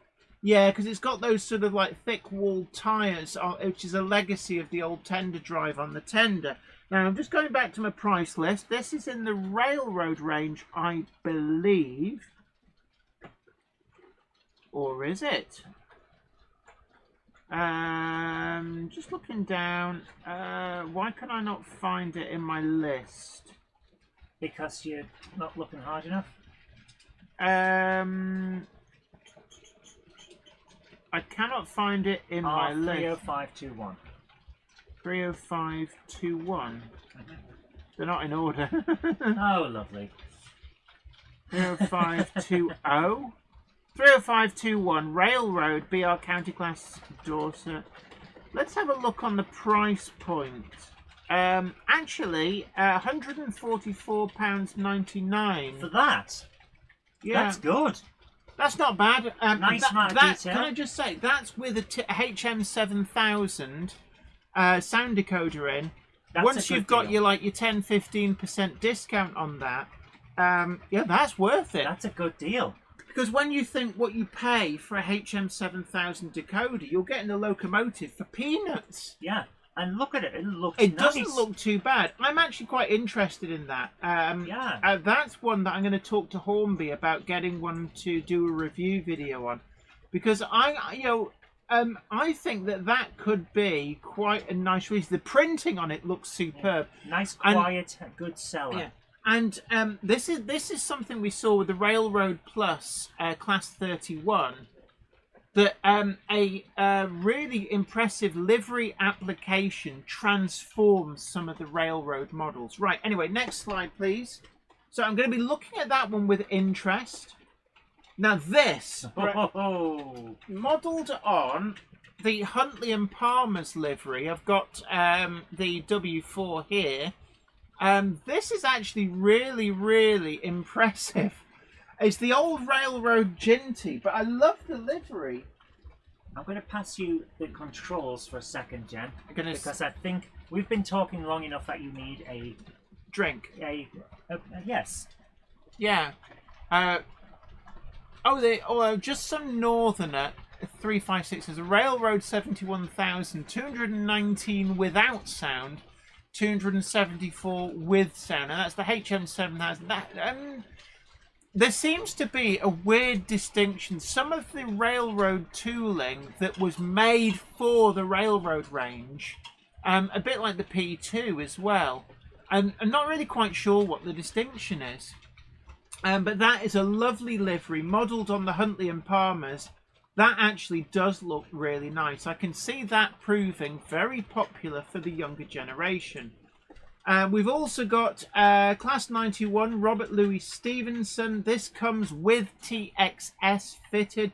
I do love this livery. The Intercity Swallow livery really looks good. Now, Hornby, do something about the couplings. The big, horrible goalpost couplings really are nasty.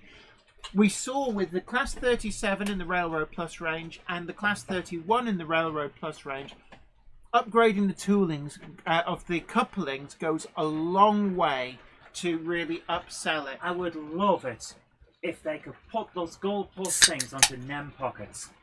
And you can do that. No, as standard, so that as you get older and decide you want to... you want a decent coupling. That you want to be able to run it with other things, you just switch the couplings and your locomotive just works.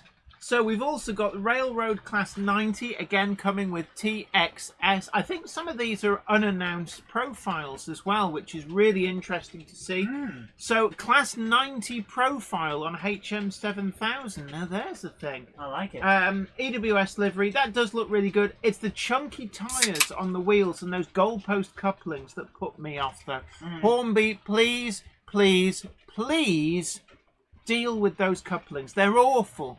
You showed that you could deal with them for the Class 31 and the 37. Why not these? Yeah. Yeah, just some Northerner. 91018 is actually £99 without sound or 149 with sound. That's actually really good bargain. That's the one I like. Yeah, that livery looks amazing. It works so well on anything. Yeah. It's such a Hornby, nice one. do the couplings. Come on now. Wheels we can live with. Couplings. Sort that out. Sort your life out. Yeah. Sort it. Right. Anywho. We've got Class 66s galore with TXS sound profiles coming I can see a few people fitted. being very happy with these. I mean, that's actually quite an eye-catching livery. It reminds me of John Deere tractors, actually.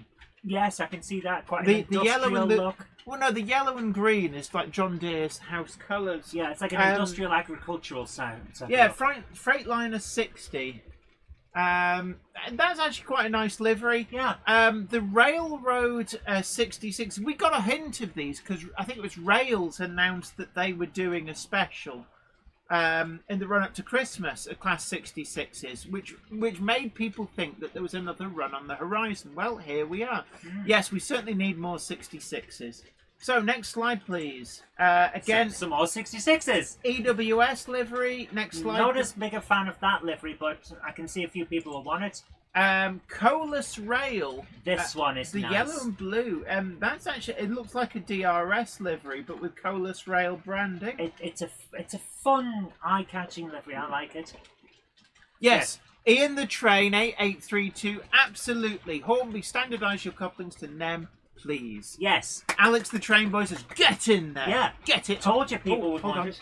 Hello. Ring ring. Hello. Yes. Yeah. Yeah. What do you mean? Well, yeah, I didn't shout out Simon Kohler, you genius. I did acknowledge the fact, yeah, that it doesn't work for you anymore. What do you mean? That one, you're gonna? I owe you for that minute. Yeah, but you'd already shown that. Because I went a minute early. Oh. Okay. Well, I suppose we can. Okay. Yeah, I'll tell her. Okay, bye. Hornby said you smell. Right, I smell lovely. Griffey says I want the Panda Pot livery. Yeah. And yeah, Peter Jackson Jiggleheath, these will be the cheaper option than the more expensive full detail ones from a pure scale or elsewhere. Yeah, Richard, a lot of calls for nemming it up.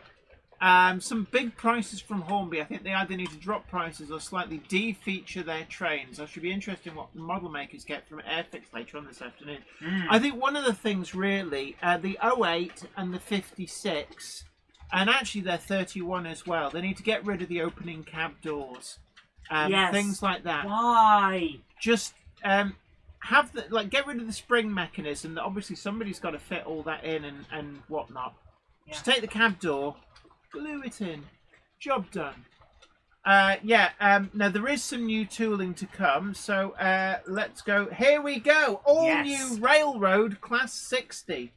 So there you go. We have new tooling. New tooling. New tooling. New tooling. Hashtag it's a real thing. Yes. Right, so this actually looks quite nice. And I don't know what the difference between tooling new to the railroad range or tooling for the full fat range is. I wonder if this is actually their way of saying design clever without saying design clever, because that got a bad name after the first run of the 7200, 5200 and 4200 classes with the square bearings. This does look really good. Yes. I can see this proving to be very, very popular. I really, really would like to see what... Mark Waitman says, Railroad Class 60 all-wheel drive? That won't be new tool Class 60. It'll be Lima old tooling. Well, this is the CAD design. It says CAD design. This is a CAD. So they're redoing it. I think they're redoing the tooling. Griffey says square bearing equals less friction, but what it actually means is you have very small wear points, so it wears unevenly. Yeah. Right, so next slide, please. I think we might get a few images here. Oh, no, we won't. Class 47s turning up in the railroad range, so we've got EWS. Next slide, please. It's the couplings. I'm sorry, Hornby.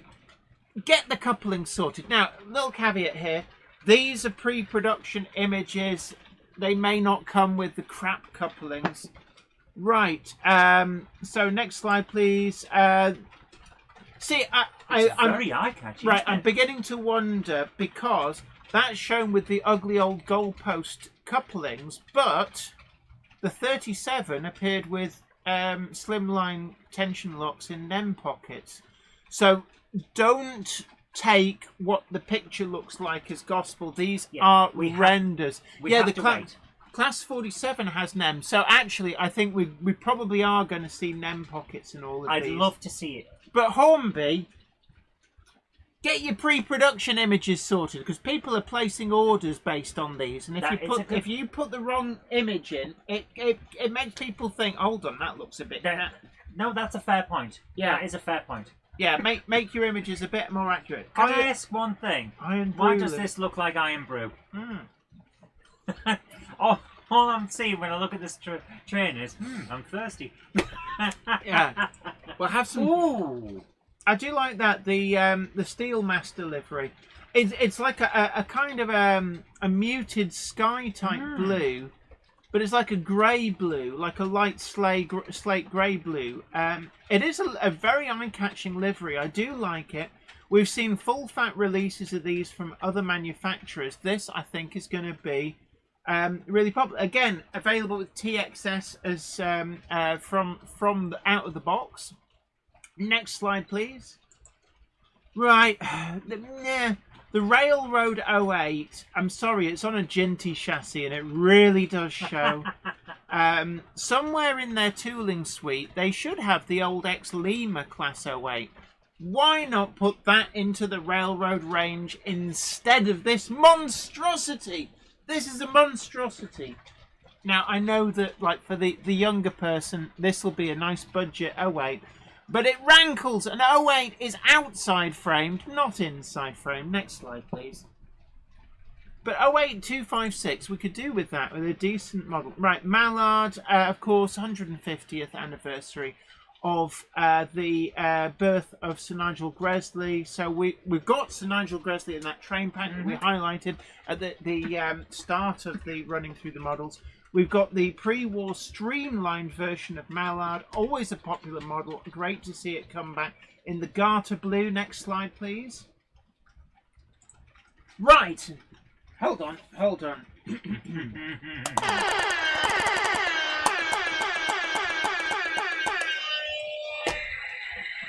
Hornby, you utter geniuses! It's one of the A4s that I need. It's Seagull. I was this close to commissioning a rename and renumber of a different model to this very model. And like literally, if I'd have pulled the trigger a week ago, I would have been pulling my hair out, because here it is, Seagull. And this is with smoke generator, so it will become my first smoke generator fitted model. Ooh. With I'll put in a TXS decoder with the smoke generator profile. This is going to be really good. Yeah, Jenny wants this one. Peter Jackson, he absolutely said, "Careful with Seagull, it'll steal your DCC chips." Mine. Yeah, Wonderful. Seagulls, the chavs of the sky. Yeah, you got mugged off by a seagull when we were down at Hornby in Margate. You distracted me by telling me to look out for my sandwiches. Oh, I distracted her because I said that seagull is looking at your sandwich because no, don't lecture me, and the seagull just went mine. You were working in conjunction with the seagulls. No, I wasn't. Yes, you were. It was part of your plan. I was warning you. It was part of your plan. No, I was warning you about the seagull, and you were so busy going, "Oh, don't lecture me, I'm not a child," that it mugged off with your sandwich. You were in league with the flying dinosaurs. You did it. Right, anyway, so scroll back out. So really looking forward to this. Yes. Already got it ordered. Andy, Seagull's already with it. Oh, is it? So it's already got the decoder in. Boom! Right. So that is ordered. Gaspo says, "Buy merch, people. We need to fund a seagull." That's it. Yeah, please do check out the links down below. You can find me over on Patreon if you follow the hashtag Jenny needs another A4. But no, there you go. But no, save your pennies for yourself. So Nigel Gresley, we're getting this as well in the pre-war streamlined livery. So this is nice. A fourth one. Just go back to the Mallard one. My brain is no Mallard, not Seagull. So yeah, sorry, my mistake. Right, go back to. And another. Yeah, I think these two, a lot of people might just... Ham Shackleton says, "What does Seagull's whistle sound like?" It goes, "Arg, arg, cack, cack, cack, cack, cack, cack, cack, cack, mine." Yeah, save your pennies, give your pounds, says Gaspo. Yeah, you know where the merch is. Get those Monday Club badges bought. Now, we're hoping that we get the invoice this weekend, which should mean that the Monday Club badges may be going live as soon as next Monday for the new colour. Maybe. We're not sure yet. Are we out of the brown ones yet? Brown ones? We don't have any brown ones. We've got the yellow ones. The yellowy brown. The ochre ones. Very, very close. It's like a handful left. Yeah. That coronation class. I need it. I want it. I have to lick it. Yeah, look at that. Streamlined that is coronation. That is lovely, actually. And the blue on I the can't wheels. afford it. I can't afford it. The blue contrasted with the silver on the wheels is excellent. The whiskers coming down the side, it's exquisite. It's got a very French look to it. Well, that is French blue. But anyway, I love it. So this is the Engineers collection. And I think this maybe hints at something that we might see coming later in the year. Because I wonder if we're going to get something from Isambard Kingdom Brunel. Yeah. Who knows? But so who was the well, there'll be some GWR stuff. It'd probably be more likely to be Gooch or Churchwood, somebody like that, maybe. Improved engine brown. Pooh Brown. Actually, no, it's more like British Leyland, small child being sick yellow. Take care, Stevie Film. Thanks for coming along, dude. Absolutely. Don't forget to tickle that like button and consider sharing as well. You think there might be something from Isambard Kingdom for Brunel coming? Kirby says, what, like a giant hat and massive sideburns? Oh, yeah. Sideburns you can trust. I did love that bit in Horrible Histories with Brunel. My railways are fat. Got a massive hat, and to top that... Stevie Film says, I added all the Cavalex 47s I would like, and the cart was over $3,000. Pirate Scorcher is back. Welcome back. Welcome back. Never count the cost. Do it in stages and then forget. Yeah. It's the only way to stay sane. Right, this is not new tooling. I know I predicted possibly a new tooled N2. Another rerun from the older tooling. It is a nice livery application, and this ties in with the 150th anniversary of Gresley, as well as the fact that this is the as preserved example. Nice. So R30557 Great Northern Railway Class N2, and I really want to see a new tooled version of the N2. I suspect this could be a final hurrah from this tooling. You know, let's see how it goes. SHGP Media says I'd consider one of these in an apple green livery if they did one. Gasboat says this is the way. And yeah, Griffey says some broad gauge would be ace. So, Castle class Spitfire. I didn't realise one was named Spitfire. So, what was it named before Spitfire? That must have been a renaming during or immediately after the Second World War. Yeah, because I don't know of a Spitfire castle. I like that 90th anniversary of the first flight of the Spitfire. Wow! So another release in the Castle class tooling. Welcome release. It is lovely tooling, actually. You know what else is coming up to 90? The Dandy next year. Oh, there you go. My goodness. Spelliak here says a new tooled N2 would go well with the Clark's Railworks quads. Yeah, quite possibly. Maybe they know that somebody else is working on a new tooled N2. Originally named Clifford Castle, says just some northerner. Well, in that case, they need to bring out Clifford Castle in a red livery. Why? Clifford the big red dog. Next slide, please. Right. Hornby, you absolute geniuses. Genii. Didn't we say that we needed another run of these? And here we are. So finally, we're getting that second run. These sold out to pre-order. I think they probably will do again. I cannot justify buying myself a set of these. All I have is a beaver tail. I would so much love the full set, but I cannot justify the cost with all the other stuff I'm ordering. It really is quite shocking. I am like... But these are going to prove very, very popular. Absolutely. Get them ordered. Everyone else thinks that my joke was good. Yeah, Gasboat said that Clifford comment deserved more Zoe. You were wrong. I know, I was like, come on, guys. Yeah. Some people just don't appreciate fine art. So we're getting a rerun of these in the West Riding Limited livery, lettered versions. These will prove really popular. Next slide, please. So it's all the different versions that we had before. Again, this I really thought we would have got last year. Oh, hold on. Can you... Oh, yeah. Yeah, retrieve the...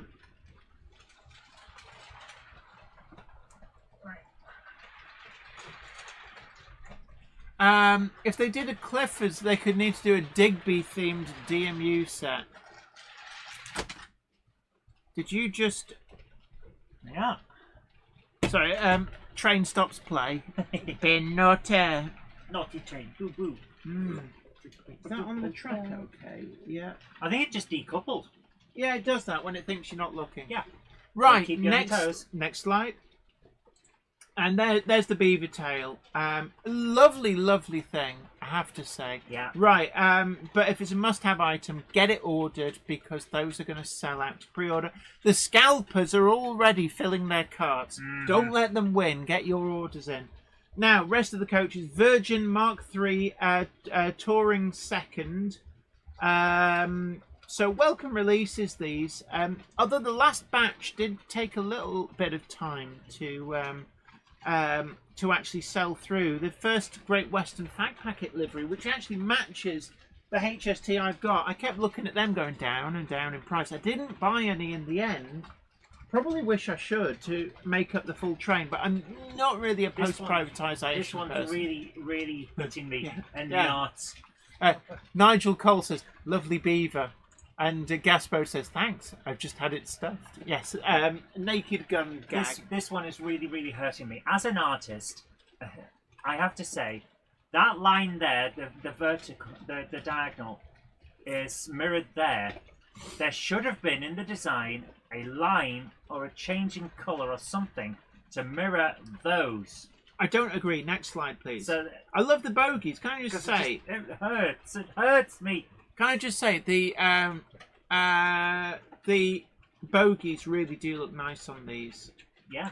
Hornby does do coaching stock really well. Oh, it's just the... It's got a little line across the top of it. Yeah, there's some detail differences. Yeah. Next slide, please. These are really nice, actually. So first class has got the yellow stripe. Although, interesting enough, it doesn't go the full length of the coach. It's like the red got slapped over the top. The red's an overlay. So next one, and that's the buffet. Next one. Oh. So that's LNER Retro Mark IV TSE coach. That looks all right, you know. So that'll go with the Class 91 that we saw. That actually looks really nice. Next slide, please. So we've got all the livery options on these. Again, matches with all the Class 91s, and I think the Class 90 in this livery as well. Might we see a little bit of use. I haven't seen the DVT yet. So literally all the different variants. So there's quite a few different variants. Coach L. There's the DVT. There you go. Right, had wondered about this. LNER Retro Mark IV DVT. So this will go with the Class 91. Next slide. And then we've got Mark 1s. So again, there's always demand for these. Next livery. So different running numbers. We're getting all of the maroon ones, all the different versions, CKs. I'm just keeping my eyes here. BSK. Now they just need to make sure that they don't make the mistake of making too many breaks and not enough of the seconds. That's always the boo-boo that they tend to do. So BSK, a lot of BSKs here. I think they're covering all their bases. I think they may have made it too many. TSOs, definitely. These are quite. Right now here. Hornby, absolute genius. Return of the Tavern Cars, composite restaurant at the sign of the Three Plovers. Twin pack. This is the composite restaurant. Effectively more runs from the Tavern Cars. I love this. This is on my must-have list. So, Andy Fry's Junction, this one should be on my pre-orders as well. A couple of questions. Gurphy says, do they still do the working mail carriages? Not that I know of. Working mail?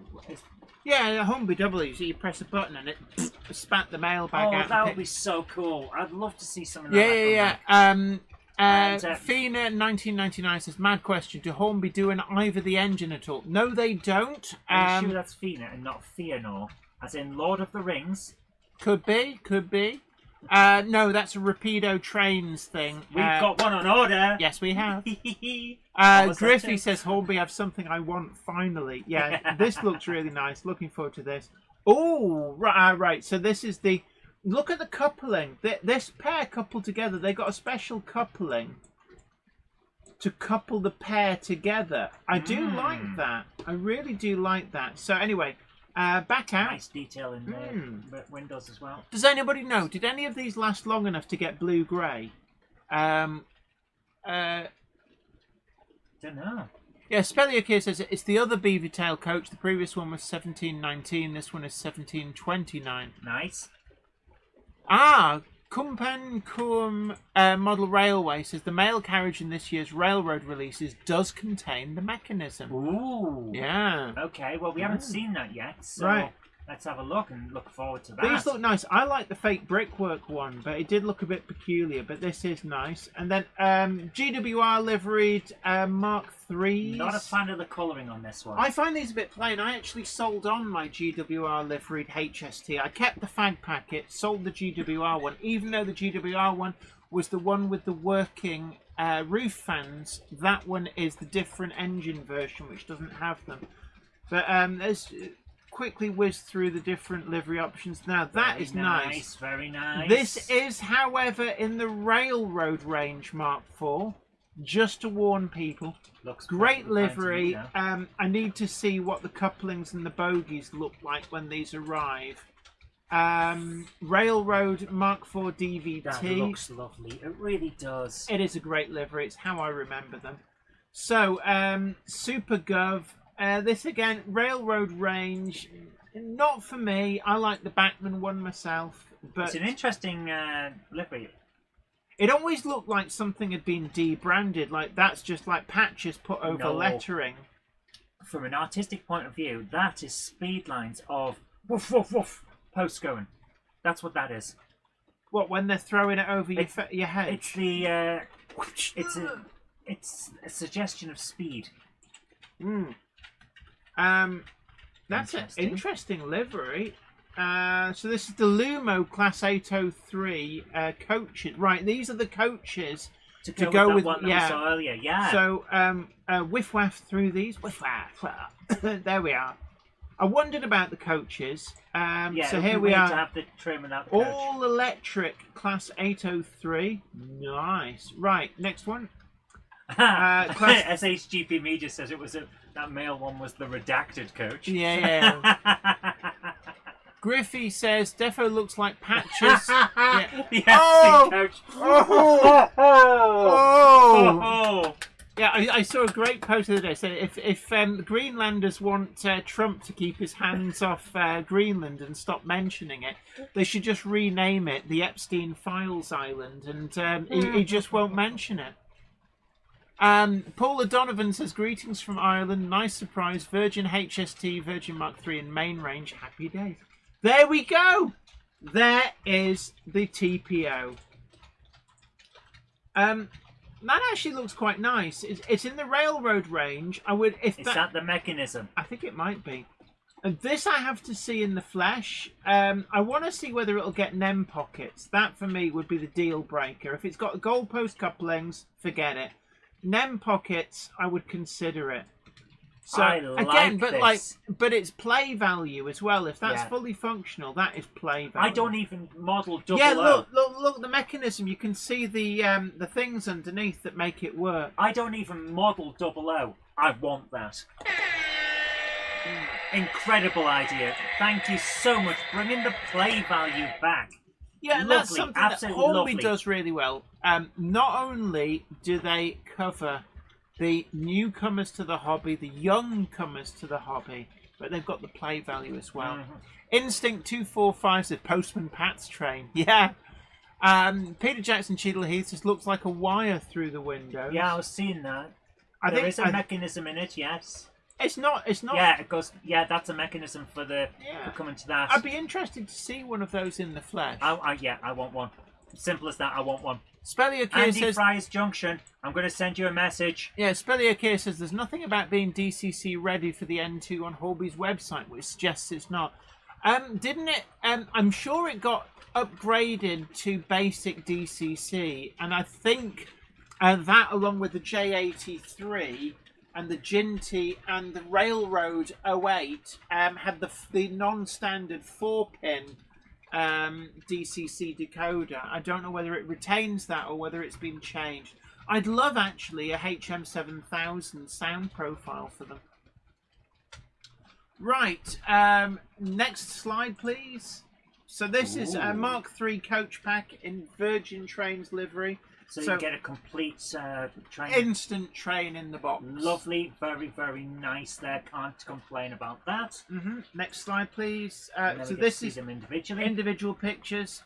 Next slide, next slide. Let's get through the Virgin livery ones. Right, a Father's Day wagon, a bit of a tradition. It's a railroad wagon. It's not my thing. Not my dad's thing. My dad would look at it and go, "What's this? Why would you buy me this?" Now, here's the thing. You can run it, but that is the type of thing that you buy for your dad to sit on his desk, either in his train room or in his office. Next to his world's #1 dad mug. Exactly. Yeah. It's not a play thing. It's a I appreciate you thing. I like the slogan. There's more thought gone into it this year than previous years. Right. Anyway, next slide. Yeah, it's a fun thing. Exactly, Peter. Yeah, absolutely. Right. The Hornby 2026 wagon, they've gone for one of the taupes, which were the cut-down HTO hoppers. It's actually a really nice wagon. So the base wagon that this is on is really, really good. There are people that collect all of these. They go back to something like 1990, 1991. Wow. There are people who collect every single one.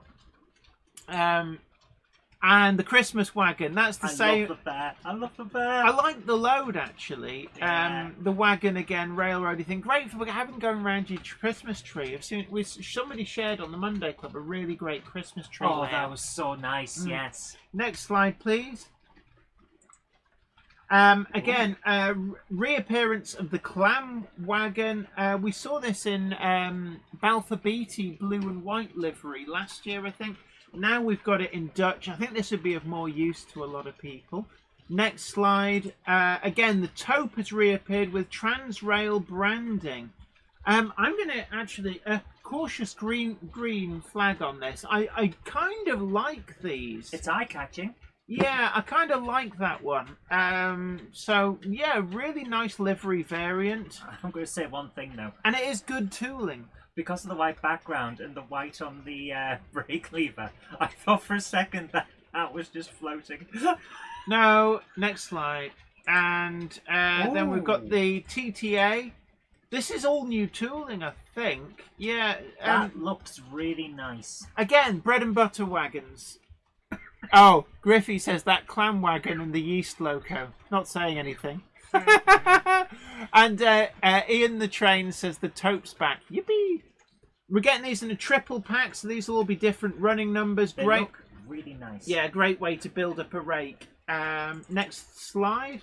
These look really good, actually. The TTA does look to be a really quite worthy wagon. Yeah, I'm just having a quick look. Yep, all different running numbers. So, Shepherd Neame Spitfire Amber Ale. So we've got this. There's the Spitfire theme going on. So this is quite obviously a great tie-in. The 6-wheel milk tanker wagon. I think this was originally Lima tooling, very late Lima tooling, but it's actually pretty good. I consider it a very worthy wagon. I've got a few in various liveries. We also get it. So we're getting a lot of beer tie-in. Gads, the Ramsgate Brewery. Interesting colouring. It is actually, yeah. Next slide. Moore's Bitter. I mean, these are like fun liveries. And then we're getting the KFA flatbed wagon. Again, I mean, they look at first glance quite a simple livery wagon design, but the livery and the detail. These are actually really quite nice. These are for container traffic. Little mesh there. Yeah. Lots of cabling. There's a lot going on. Yeah. I mean, these are the kind of things. The more you look at them, the more they keep on giving. Next slide, please. So we're getting the 7-plank wagon. I'm not a fan of the 7-plank wagon. Is it 8 planks or nothing for you? It looks like it should be in the railroad range. They did warm it over, but it doesn't look right. Nice livery. The 3-plank, the 4-plank, and the 6-plank wagons, those are great. The 5-plank and the 7-plank, not so great. I'm not a fan, sorry. Next one, lovely livery. I wish they'd used the 6-plank or the 4-plank wagons. Next one. Right, this is really a welcome return for the BR 21-ton hopper wagons. I've actually got almost every that I missed out on. There was a triple pack branded as HTO. Could not find it anywhere. But I made it my mission to get all the other versions, and I did. So these are welcome releases. And for anybody who models the sort of the northeastern region, these are an absolute must. So next slide. We're also getting the Coalite triple pack, Asken Coalite. I think these were internal users, but again, really like the look of these. I really like the way they've got the chalk handwriting on them. So I'm actually I'm quite tempted to. These are on a nice to have list. If I wasn't all spent up, these would be nice to have. Right, next slide. It's the old railroad stretchy thing. It's a black and white picture. Railroad North British cattle wagon. I've got to say one thing. North British with that symbol in the middle. Every time I see it, my brain goes, "No." Okay, right. Anyway, come on, you childlike person. The refrigerator van, the body is nice, the chassis is not. I do wish that they would upgrade the chassis. This is quite a nice wagon. Peter says chassis look a bit basic. Yeah, the chassis are what let these down. Railroad 20-ton brake, nice livery. Can't fault it. Yeah, next slide. Railroad, again, lovely livery applications. We need a new chassis for these. At least upgrade the couplings. Next slide. Triple pack, great for these are great for kids. Let's not knock them. Great for kids. Let's look at this for what it is. If you bought that one that we saw right at the start, that starter set with the three wagons, and then you bought that, you've got a complete train. Oh yeah. And you can have a lot of fun with that. Now, There's nothing wrong with that. I have soldiered through this. I am feeling very ill at the moment. I have hidden it well. But I'm actually getting through what we suspect is the latest version of the Little C. So I am struggling. I'm also aware, actually, we're going to go up to the Scalelectrics announcements quite well. But the Cupboard Monkey will take over for that. The body is nice, chassis is not. Sounds like a review on an ex-partner. Oh, nice. Gaspo, you're like with all the jokes. Evergreen and Hapag-Lloyd. Yeah, the FFA, container wagon, railroad. Yeah, these have been around since the 80s at least. Can't fault them. Nice container wagons. And then they're the triple pack of the TTAs, the railroad versions. Used to have these as a kid. These go way back. I remember these in the early 80s. And that we have reached the end. Guys. So there we are. We can't fault that. I think there's a lot of good stuff in there. What's up? Oh, right. Yeah, agreed. Younger modelers with less money. Yeah. Peter Jackson cheerleads. So, looking back through... Why isn't it... When I press the button, why isn't it worked? Because you pressed the wrong button. Did you press it again? No, you press it first to wake up the stream deck. Right. Ah, of course, yeah. There we go. Alex the Train Boy, good stuff. Right, so for me, must-have items. Certainly the Class 10. Oh, absolutely. Hornby, you genius! I suspect it's because I kept sending photographs to Carl Hart. So, Carl Hart, I'll let you take the credit. Shut up, Jenny livery. Yeah, that Class 10. I'm actually going to spend a little bit of time, possibly even later today, renumbering my 10119 model. I made my own Class 10, that very locomotive. I'm going to renumber that to 10118. I wonder if anyone from Hornby saw that video and went, "Oh, you shouldn't have chosen that number." No, I do. I like to think that they did it because I made the case for it. Just like I made the case for the industrial liveried pug that Hornby then put out. I'm joking. when they saw what number you put on that, knowing that this was in the works. Well, Would they have looked at you all and go, no, you shouldn't have that was picked over that a year ago, so yeah. Now, how long does this take to come through? I gave him these ideas over a year ago, so there you go. Anyway, Gaspo says, I put a couple of orders in, which I will get tomorrow, then forget the day after and be pleasantly surprised in a few weeks, months. Spelliak here says, highlights for me are the Merchant Navy and the A4s with steam generator. Yeah, Seagull, that is a must-have item for me. Diecast bodies, lights, firebox flicker. My wallet is less enthused. Peter Jackson Cheadle here says, are there dates for release for these models? A lot of them are. Let's have a look. Why is it like? No, you want it really big? Just give it me on the screen without cutting the edges off, silly phone. Right.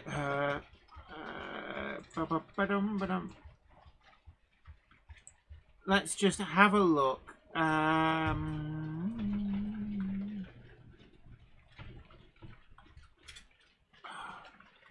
Is everything okay there? Yeah, I'm just looking down and seeing if we've got... Right, so... July, September, June... I'm looking down... April 2026 for the H class...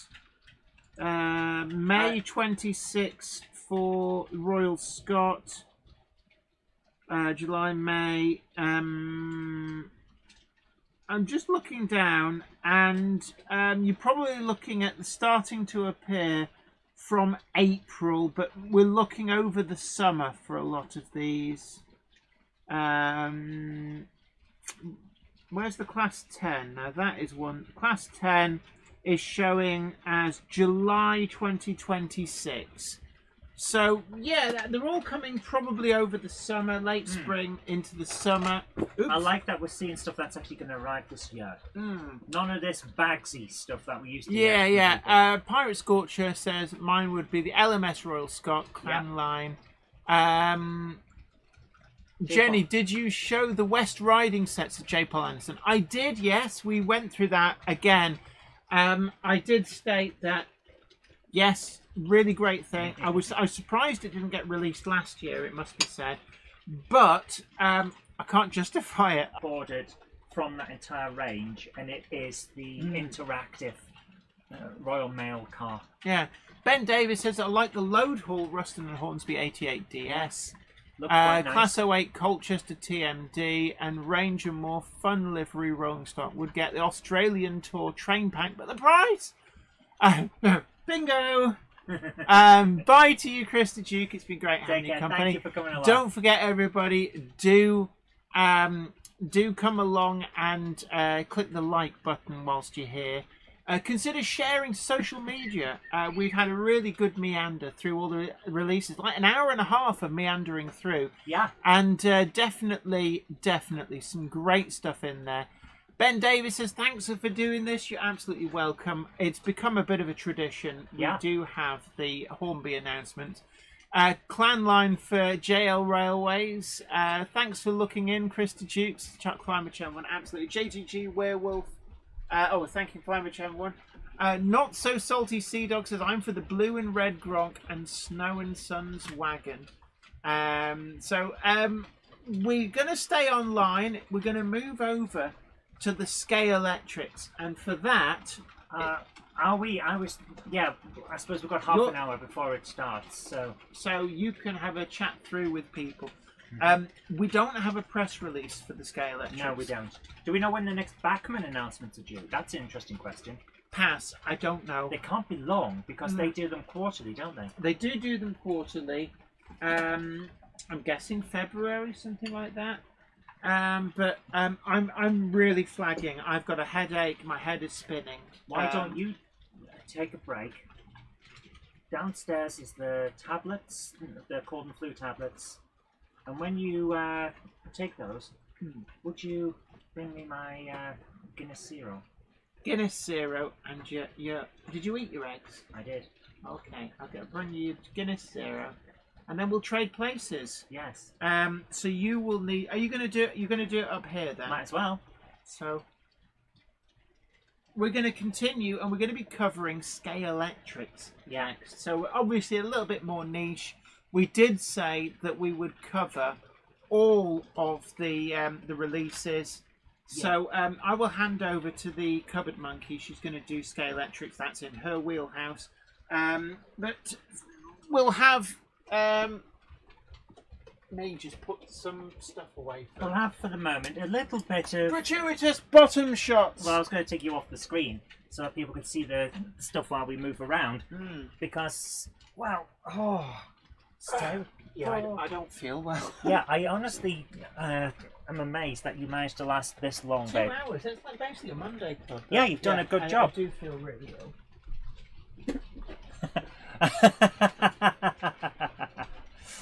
Gasboard says I'll be off my face on 0% beer. Yes, probably.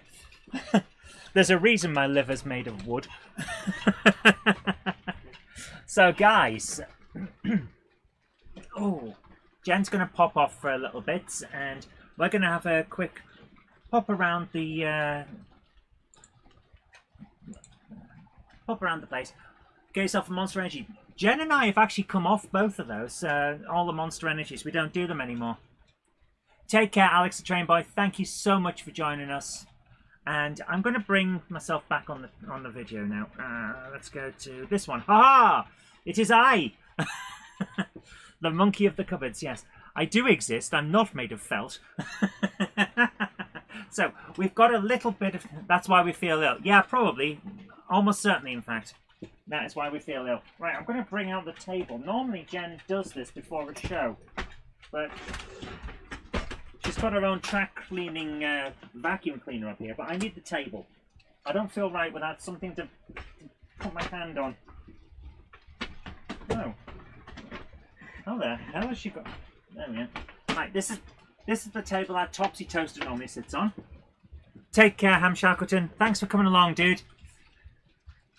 Oh, got things to do and no interest in Scalelectric. Yeah, it's not for everyone, but given that we were discussing model cars going onto various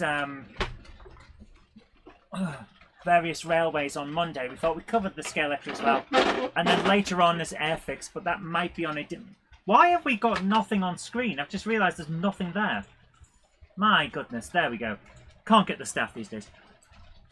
So later on, it may end up being on a separate stream. It may not. We'll see how it goes, guys. We're going to be covering the Airfix as well because, well, Airfix is good for everyone that wants certain kits. So, like, I've just realised we don't have the tank on here. I built a few tanks, and usually they're dotted around in here. You never know. But here's the thing about what we're doing with this. Predictions. For Scalelectric, I don't have so many predictions, but I do have a wanted list. I would love to see a return of what they call their Arc Pro, which is their version of essentially DCC style controller, digital. It's app race control. It interacts with the digital chips that you can put into the cars, so you can have a race with realistic wet ground. You can have different weather conditions. You can have different types of tire, and it'll try and replicate that with your I want to say locomotive, but it's not, with your cars. So it's little things like that. It's a really good idea, but they have different types of track that track power that does this to send the signals. You can get Arc, and you can get Arc Air, which is wireless things instead of having the controllers wired. And then they have Arc Pro, and it hasn't been in their website for ages. And I really, really want one, because it has one thing that the other versions don't. You can press a button or flick a switch on the side of the Pro system and turn it off, so it becomes analog. So if you haven't got all of your cars digitally chipped yet, you can still run them, and you don't have to take that power track out and put the other power track in, which is a great thing for anyone who's got track like what I'm trying to do with the channel that we've got now for Scalelectric and slot cars, Robinson Raceway. what we really want to do is have it all detailed the way that Jen's got her layout detailed.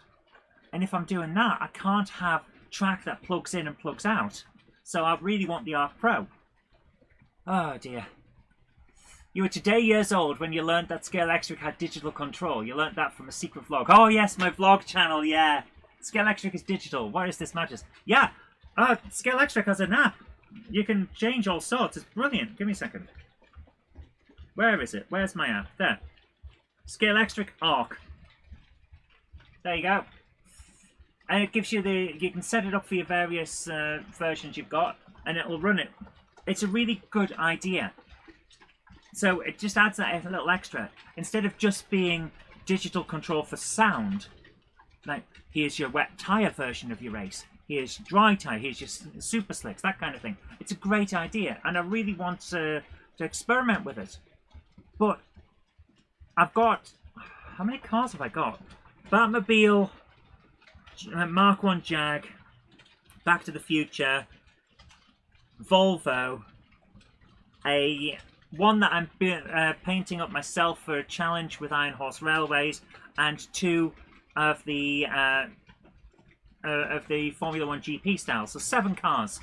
So if I'm chipping all of those, it's 140 quid already. And as a hobby, that's a fair amount to lay out in one go. So I do them a couple at a time, so that I've got things to race. So I'd love the flick of the switch for the Arc Pro to be able to just run everything. But, you know, yeah.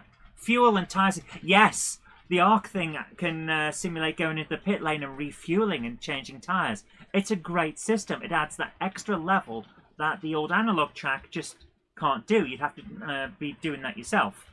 I love it. It has sound too, yeah. So I really want to see that. But in terms of cars, what would we like to see? First of all, I want to see Ecto 1. I want to drive the Ghostbusters car. And I want to race Batman. Because I've already got the Michael Keaton Batmobile. I want to see the... I want to see Ghostbusters and Batman at the same time driving the car. I would also love to see a 1967 Chevy Impala in black. But because I'm a fan of Supernatural. And that's Baby, the car that the Winchester brothers drive around in. So that's just me. They would fit in lovely on a TV thing. I'd also like to see some more 1980s BMWs and Lamborghinis, because they've got a certain amount of style that I love. Pit crew sounds. Yeah, pit crew sounds are in there as well. I love the extra stuff you can get like that. I want to see the pit crew. I want to see... is there a Christine car? I've not seen Christine as a car. No, that's an interesting point of view. You okay there, Jen? Struggling. Come on in, babe.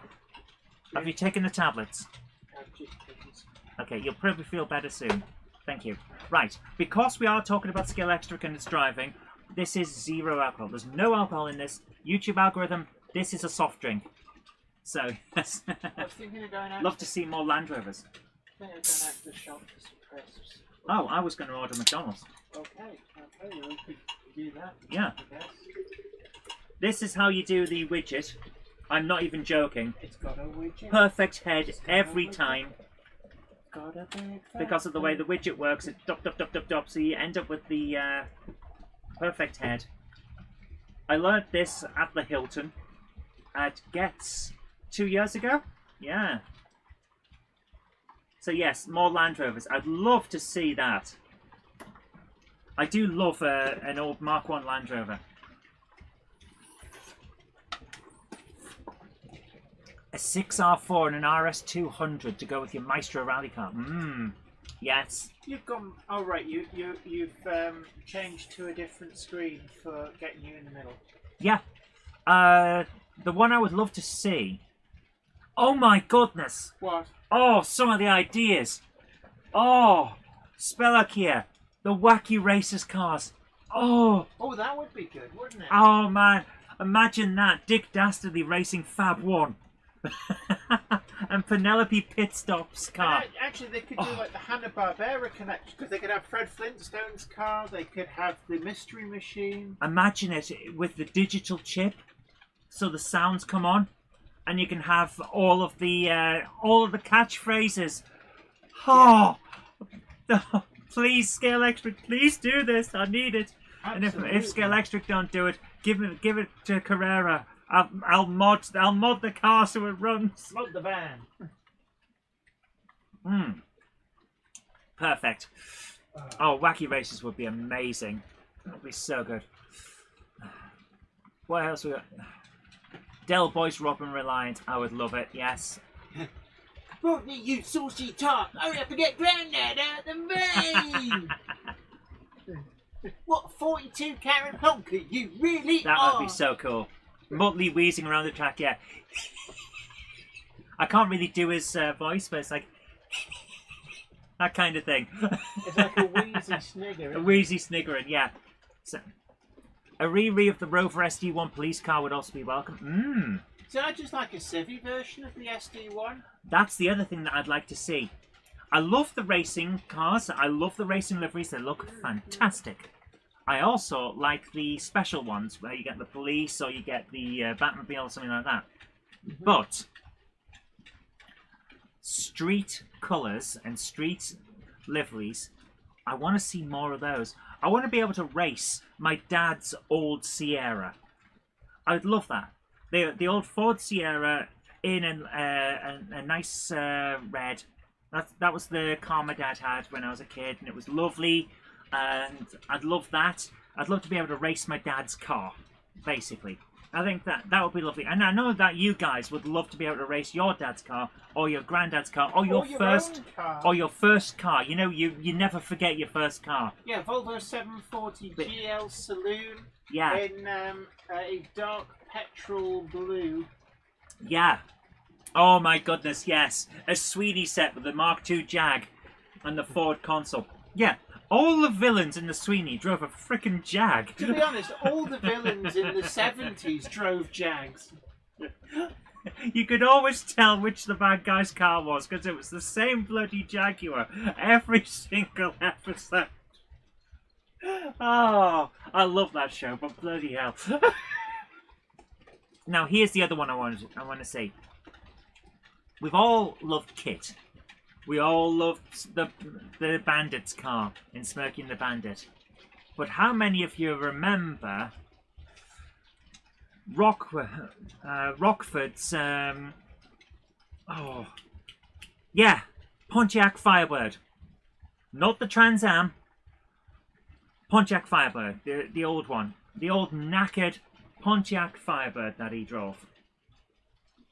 Hopefully with the ability to do the Rockford turn.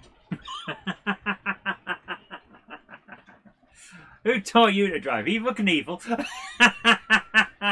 Yes. Oh. Yeah, you can sound chip Scalelectrics. Yeah, I'm sure the Batmobile has sound. In fact, I've got the Scalelectric website. I'm going to bring it up on the screen.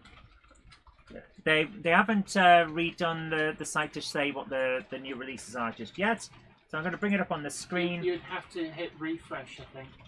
No, they won't do it until midday. Sorry, 2 o'clock. So 20 minutes. Right, if I go to Batmobile, can you type Batmobile in search? Are you in the box? Yeah. There we are. The Michael Keaton Batmobile. This is the one I got.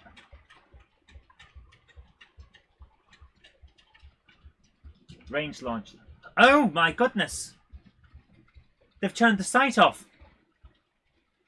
Huh. Huh.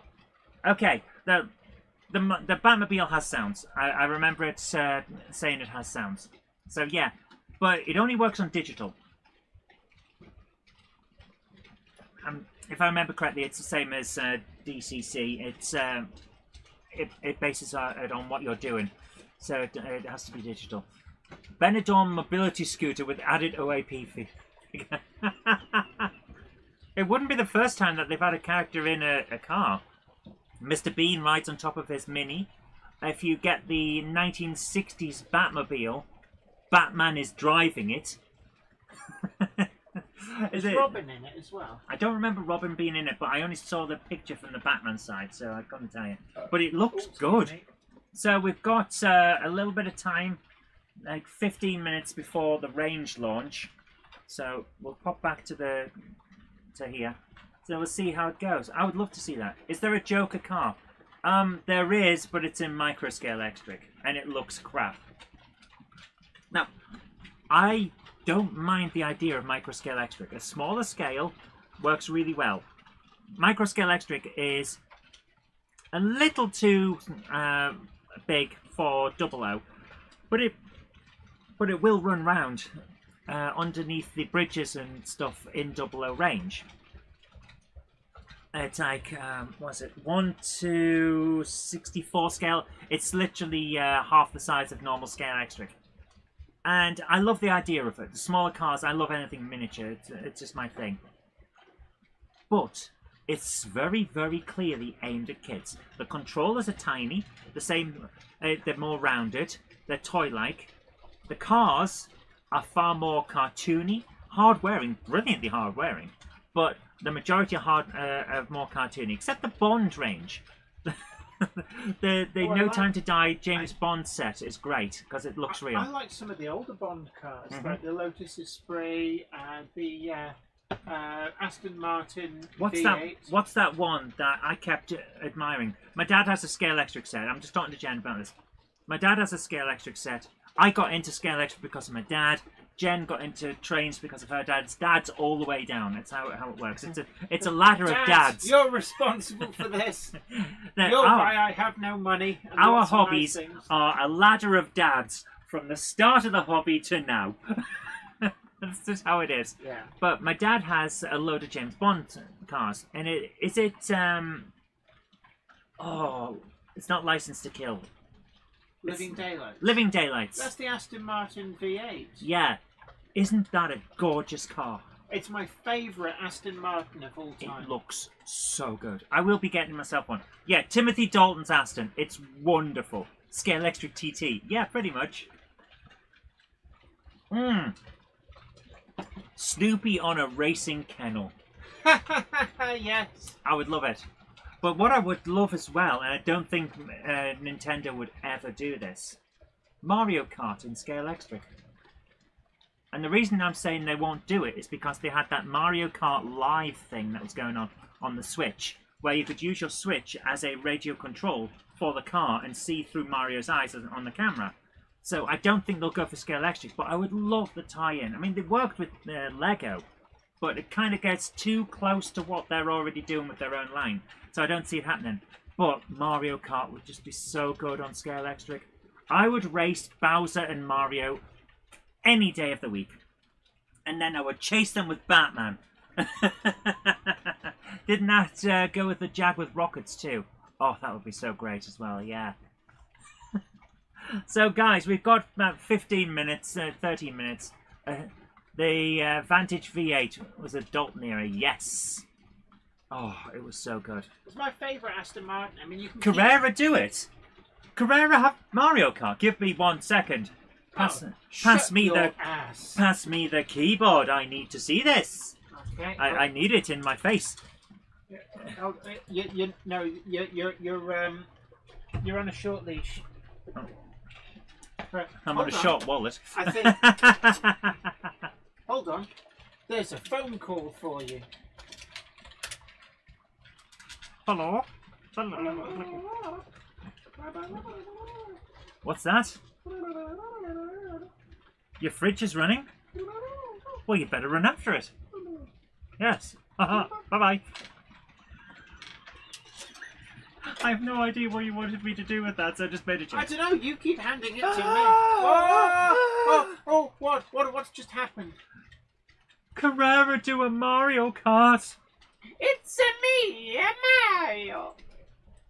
Denied. Get off the damn screen. Carrera Mario Kart. Oh my goodness.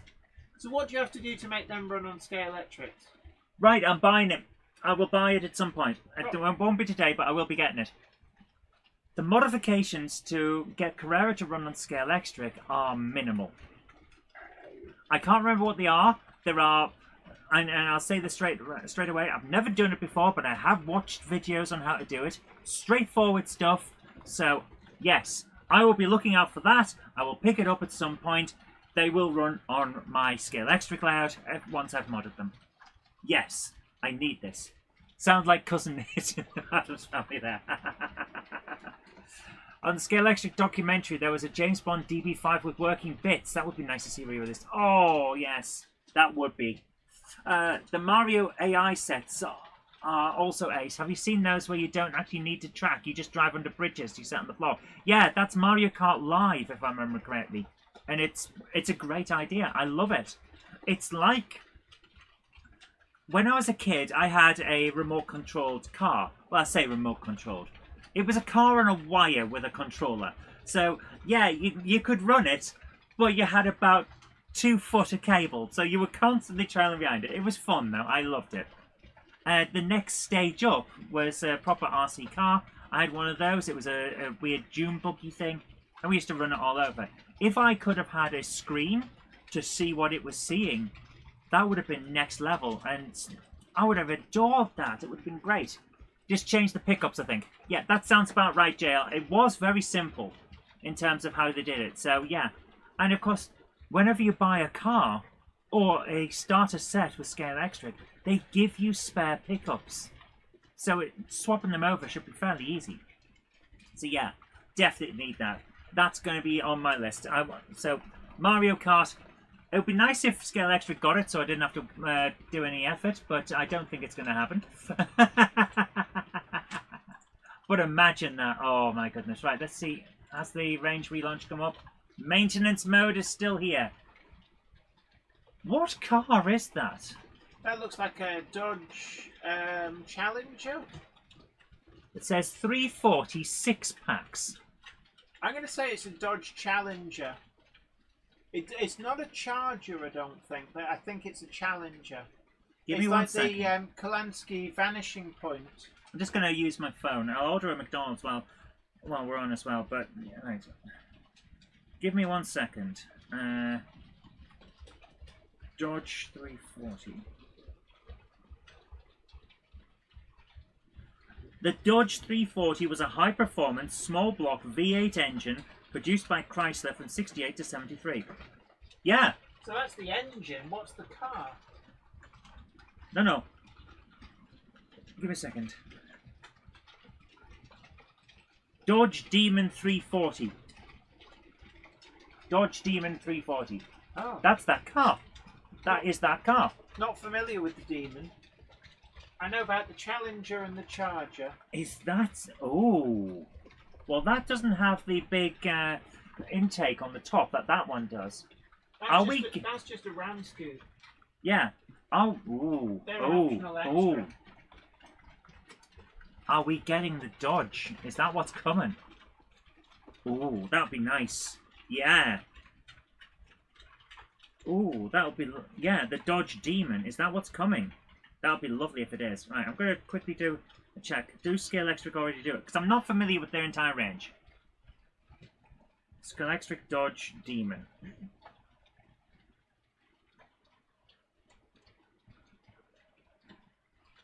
Well, they've got so... Yeah, alright, the Dodge Challenger is one that's already in the range. So, that could just be a picture of the Dodge Challenger that they've had. That's a different URL to the one you're monitoring for the watch. ukscalelectric.com/maintenance. That's what I've got here. Right, give me a second. Scalelectric.com. Come on. Nope, it's just jumping straight back to the maintenance. So we'll come back to that. But guys, this is going to be interesting, isn't it, today? What if... Oh, Jen. What if they do some racing trucks? I think they already do. I've seen, yeah, they've had trucks in their range before, and I do fancy getting one or two. But, you think it's a Valiant, a Plymouth? Oh, right. Could be. It's just the fact that it has Plymouth 340 on it. No, Plymouth Valiant. That's the one that the guy drives in the film Jewel. Oh, yeah, they're talking about Jewel. Yes. Love to see a Jewel set with a truck. Oh. Yes. Not a fan of the film, funny enough. I find it boring. Yeah. What did Christopher Lee use as the flying car in Man with the Golden Gun? AMC Hornet. An AMC Hornet. I've heard of that before when looking through catalogues.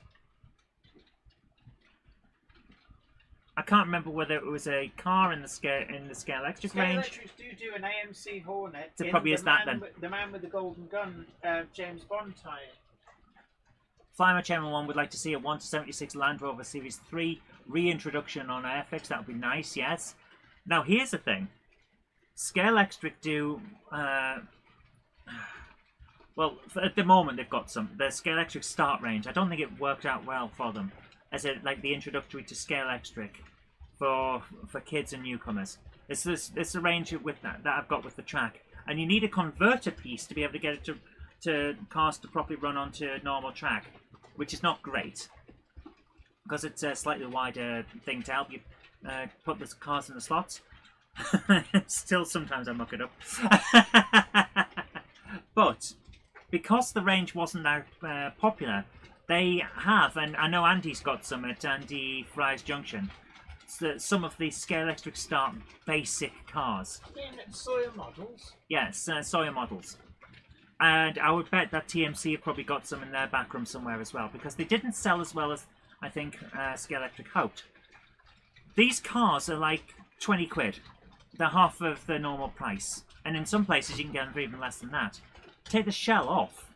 You just have the chassis with the motor and the wheels and all of that as your donor for putting a 1/32 scale car body on of your choice.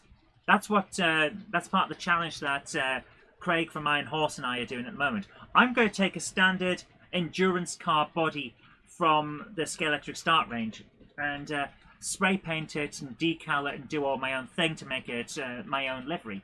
I think Craig is considering 3D printing a body and going the whole hog and seeing what he can do with it. So that would be interesting. You could get all kinds. That would be interesting. You could end up...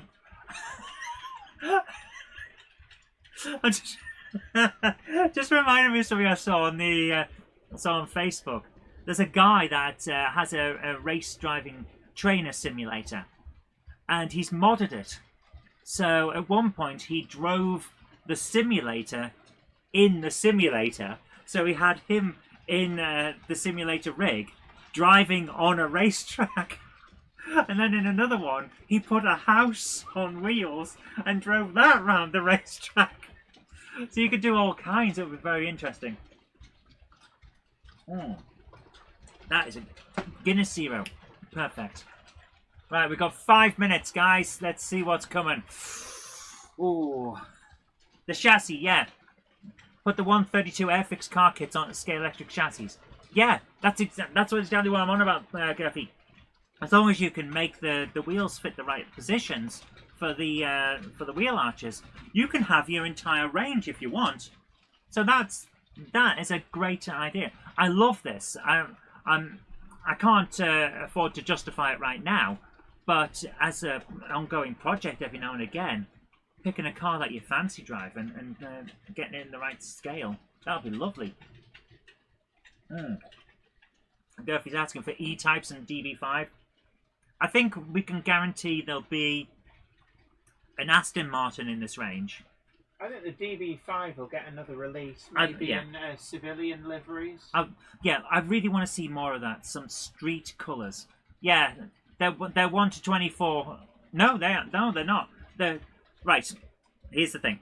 Scalelectric's 1/32. Micro Scalelectric is 1/64. Scalelectric in the 70s, for a couple of years, did do a 1/24 scale. It was a bigger one. The idea is you can get more detail. They didn't continue that, but Carrera did. I'll tell you what I'd like to see.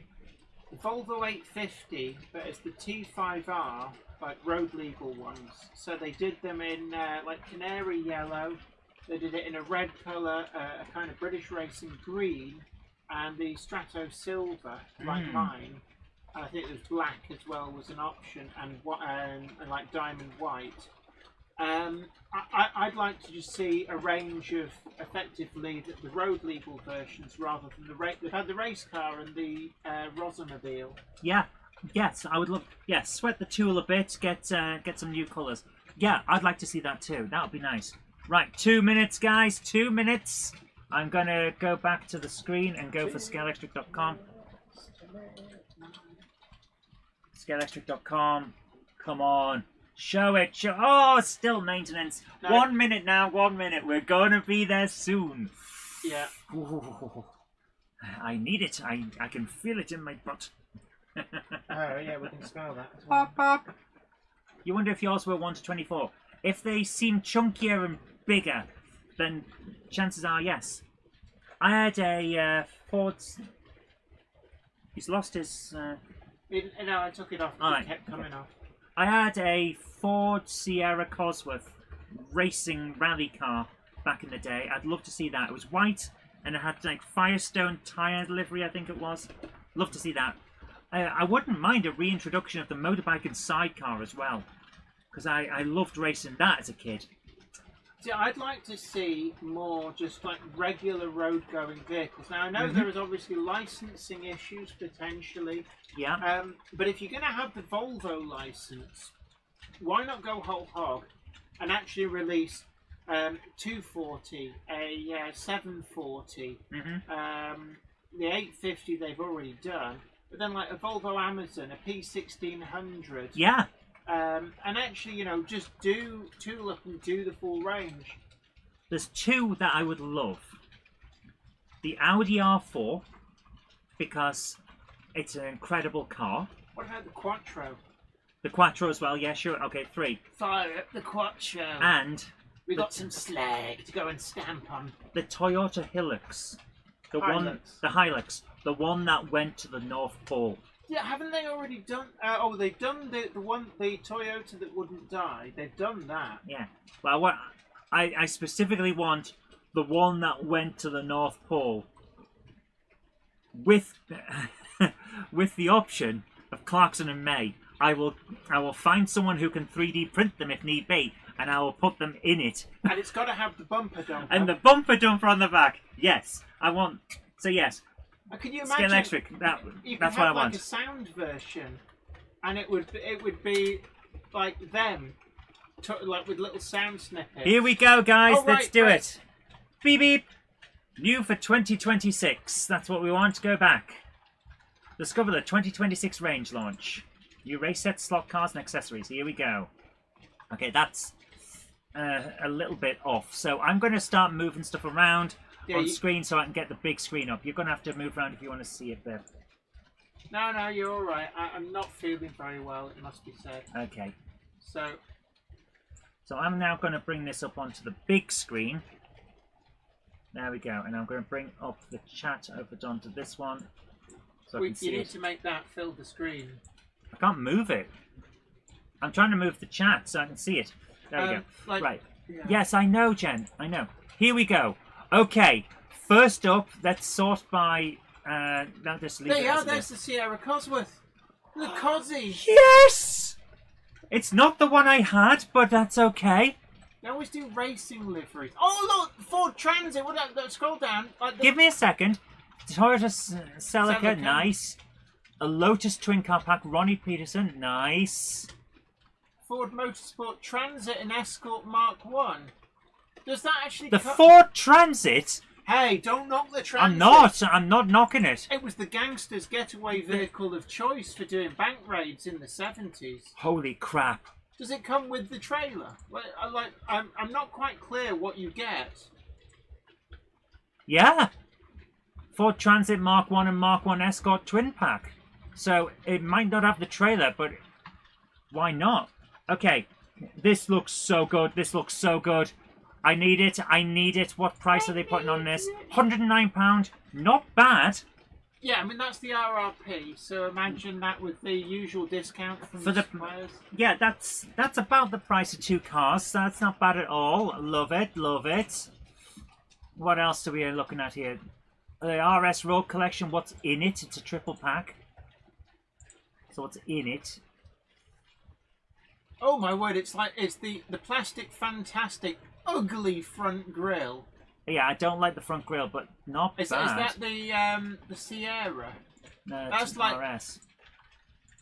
So we've got no pictures of the actual models. Right, the middle one is what my dad had. But this one I like the look of. That Sea Reg 1985. I always thought those grills looked super ugly. They have not dated well, but the middle one still looks classic. That one looks classy. That one looks lovely. This, no, I don't like the look of that one. But that, I'm loving that. I'm absolutely loving that. Right. Anyway, come on, hurry up. So let's have a look down. What else we got? The Nissan Skyline, very nice looking. I mean, they're popular amongst the hoonigan fraternity. Oh my Shelby god! Mustang. Oh my god! Dodge Monaco. They've done that before. They did it with like Chicago Police, which basically I think was a tie-in with Blues Brothers 5. Oh my goodness, that looks hilarious! I need that. Their nicknames were bubblegum machines because of all the shit on the roof. That looks lovely. The Mercedes AMG. This is looking really, really good. Okay, we'll keep scrolling. Yeah, the Cosworth's looking good. That's not bad at all. The Shelby GT30. I would like to see civilian versions. Now, the problem with a lot of these is they only ever do them in racing livery. Well, and yeah. I think a lot of people might like them in like regular versions. Yes, they would. Spectrum Patrol cars staying. Oh, that's the Chrome edition. Oh, the chrome. I don't like the chromes as much. I'm sorry, guys. I know that some people love them.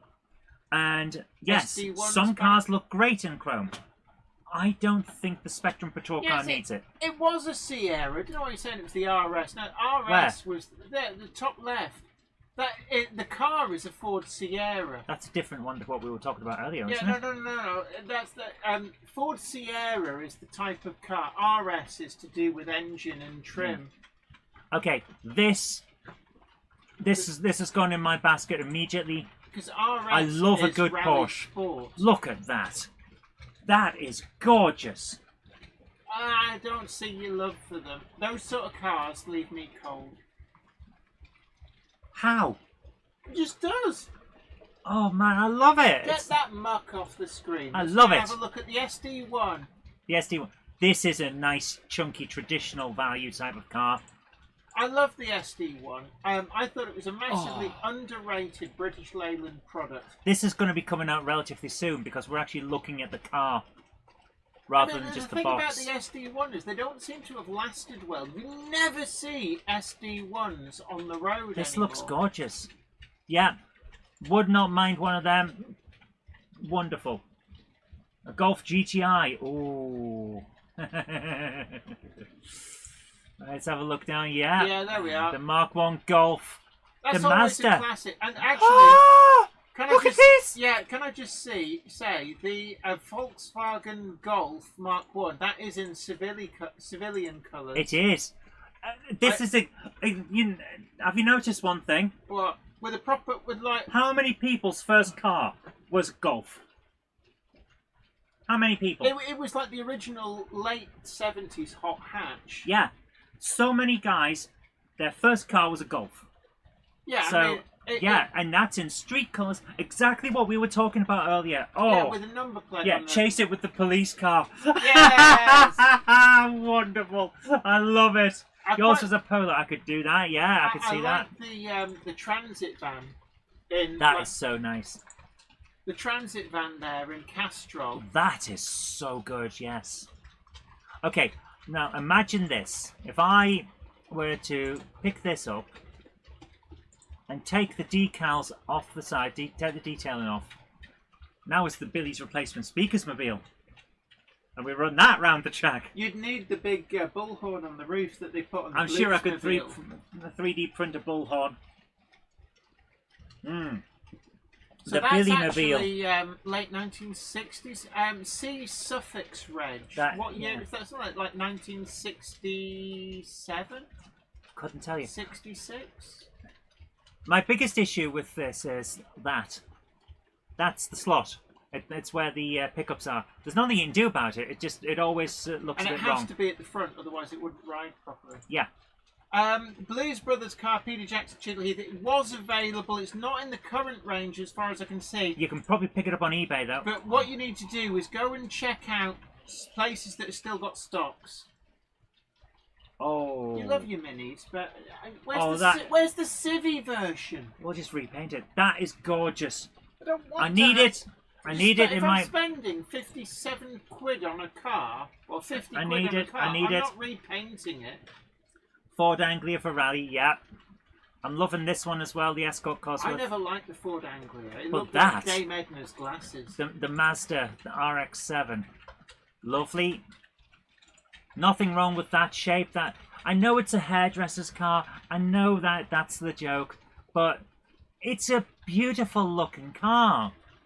I love it. Next up, what else we got? There's your checkered tag. James Bond, Live and Let Die. Yes. Oh yes. I think that's definitely Oh! that's the one you wanted, isn't it? Pretty much. It's almost the one. The one I wanted is the one that was had the checkerboard down the side. But Hey, but that'd I be a can't- tie-in to James Bond. Yeah, Your dad I- would approve. I can't fault that. That is a gorgeous looking car. Need it. Yep. Oh man, I'm gonna have no money this year. The Volvo 850 Estate. There's that. That's a relivery, isn't it? It's a relivery of the one that I've got. Yeah. Sierra Sapphire.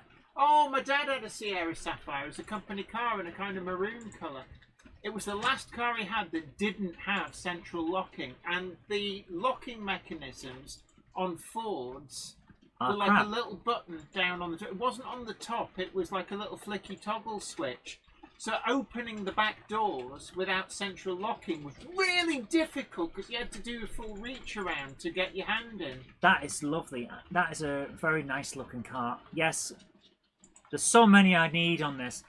Oh my goodness. Not bad prices for some of The these. 1970 Grand Prix. Have they dropped the prices on some of these? No. These are just their standard pricing. Because I thought 56 was like their usual pricing. For some of the tie-ins, if they've got a... Got to pay a license. If they need to pay an expensive license. My mate is chairman of the Checker Cab Society of America. He had Mr. T drive them. Oh, that'd be lovely. I pity the fool. Get him a Whole cab, new angle to sucker. the Tuesday Club. I like that. But I love that they've got this bit in the back, because that way, if it goes over in a certain direction, your head isn't the Well, roll that's the whole bar. point. That's the roll bar. That stops your head being the Oh my goodness. James Bond turbo for your eyes only. They've done the one as the submarine. That's the one that's not the submarine. It looks very good. I always liked it. Ford The Anglia in silver. Nice. Lotus Esprit Turbo. I think that's Oh, like yeah, the epitome Lotus. of classic British. The Aston Martin sports car. GT3 Vantage. Okay, let's have a look. I don't like that era of Aston Martin. Gorgeous. No, it isn't. Look at it. Leaves me cold. It looks It's- like a Ford. It's got a Ford Focus front grille. I'm sorry, but no. Anything after the V8 Vanquish from James Bond, no. Oh dear. What do you like? This is very close, this one, the I'm Ford sorry, RS200. Modern, Very close to the one I had as a kid. modern Aston Martins look like some like Russian drug lord should be driving it. I'm sorry, but no, they don't look right. Ford Anglia in interesting livery. Oh, they've got the shark nose Beamer there in that twin pack. This one. Yeah. Let's have a look.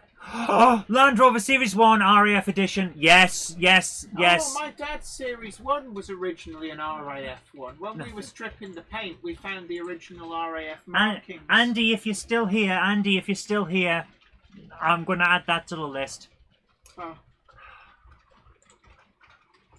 Oh, look at it. Oh, Yeah, my, thing of beauty, man. Thing of beauty. I'm sure my dad's was an ex-RAF one. Oh, that is gorgeous. That is nice, actually. So let's have a look at this one. So that's got the shark nose.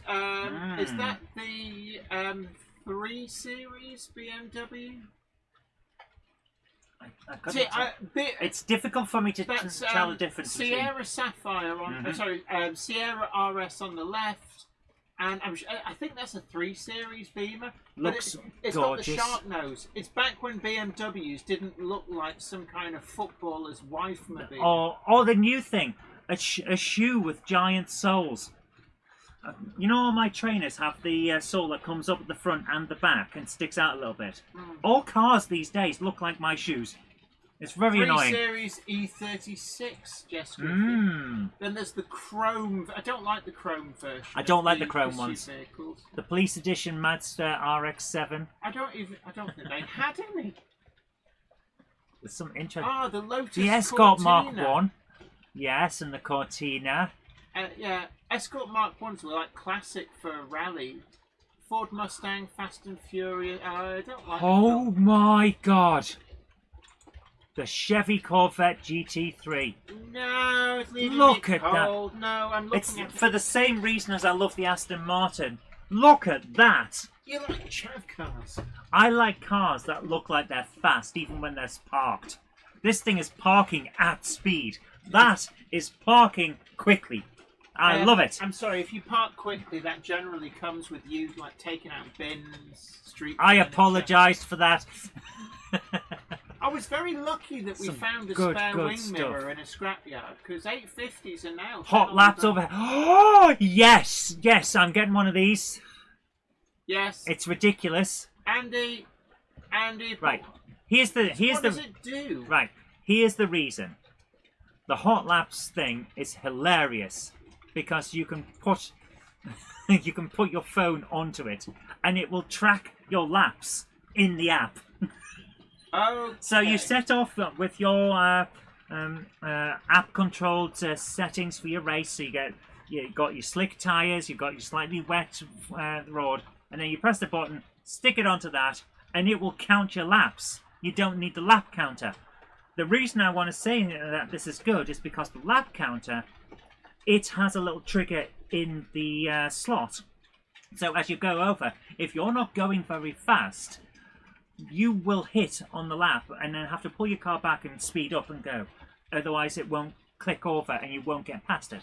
So having the digital controlled lap counter with your phone gets rid of all that. You can go whatever speed you want. And the reason I say this is because my dad's set has a humpback bridge and then a fast turn corner and then a slight turn, then the lap counter. It's in the wrong place because you're not going at speed at that particular point because you'd otherwise come off the track. So you have to speed up the moment you come out of that corner, otherwise you don't get past the lap counter, it's like metagaming in your race. It's just one of those things. So I like the idea of this type of lap counter. I love it. And having it on a gantry, just great. It's fun. I love that Jenny has the same reaction to Zoe's car likes, the same way Zoe responds to Jenny's railway likes. I know, we're just so different, aren't we? Yeah. Oh, so yeah, I need the hot laps. We've got a Scalelectric Pro. Oh, Essex Le Mans Hypercar Challenge, nice. Skid Chicane Track Accessory Pack. Oh, yes, let's have yes, a look. yes. Andy, here's one to put on you. So how does this work exactly? Yeah, it's got the old rocks. Oh my God, it's like the old days are back. They've brought back the classics. Oh. Does that mean your cars can end up knocking each other off? Yeah, you can knock your car. Oh, they're still keeping the Scalelectric Start going. Yeah. So that you need your converter track. If you get Scalelectric Start, keep that converter track safe. You'll need it when you expand your track. So this is a hypercar face-off. This is different to the Grand Prix one that I picked up. Got hypercars instead. They look all right, actually. Very basic styling of car, but yeah, they look pretty good. You get a fair amount of that's a decent amount of track. Not bad at all. And there's your converter track. See, these wide bits here, guys, that's how Scalelectric Start looks. And these thinner ones, that's the slot on every other piece of track that they sell. Oh, so you can buy them separate? No, this comes in the pack. So that's what you need. But can you buy them separate if you... I don't know. I would hope that you can, but I don't know. I would have thought you could. But I'll tell you now, you'll probably want to upgrade those. One of mine is great. Sock Fluff says, this makes me want to dig out my Scalelectrics from under the bed and have a play. Then I will tell you right now, go with that instinct. I love Scalelectric, and I think you'll love it too. The Rally Championship Retro Race Set with the EU plug. Oh, that's... So that must already be in the thing with the UK one. Pro World GP Race Set, nice. They look alright. I want to see the good stuff. This is all like the Fast and Furious Race Set with the EU plug. Retro.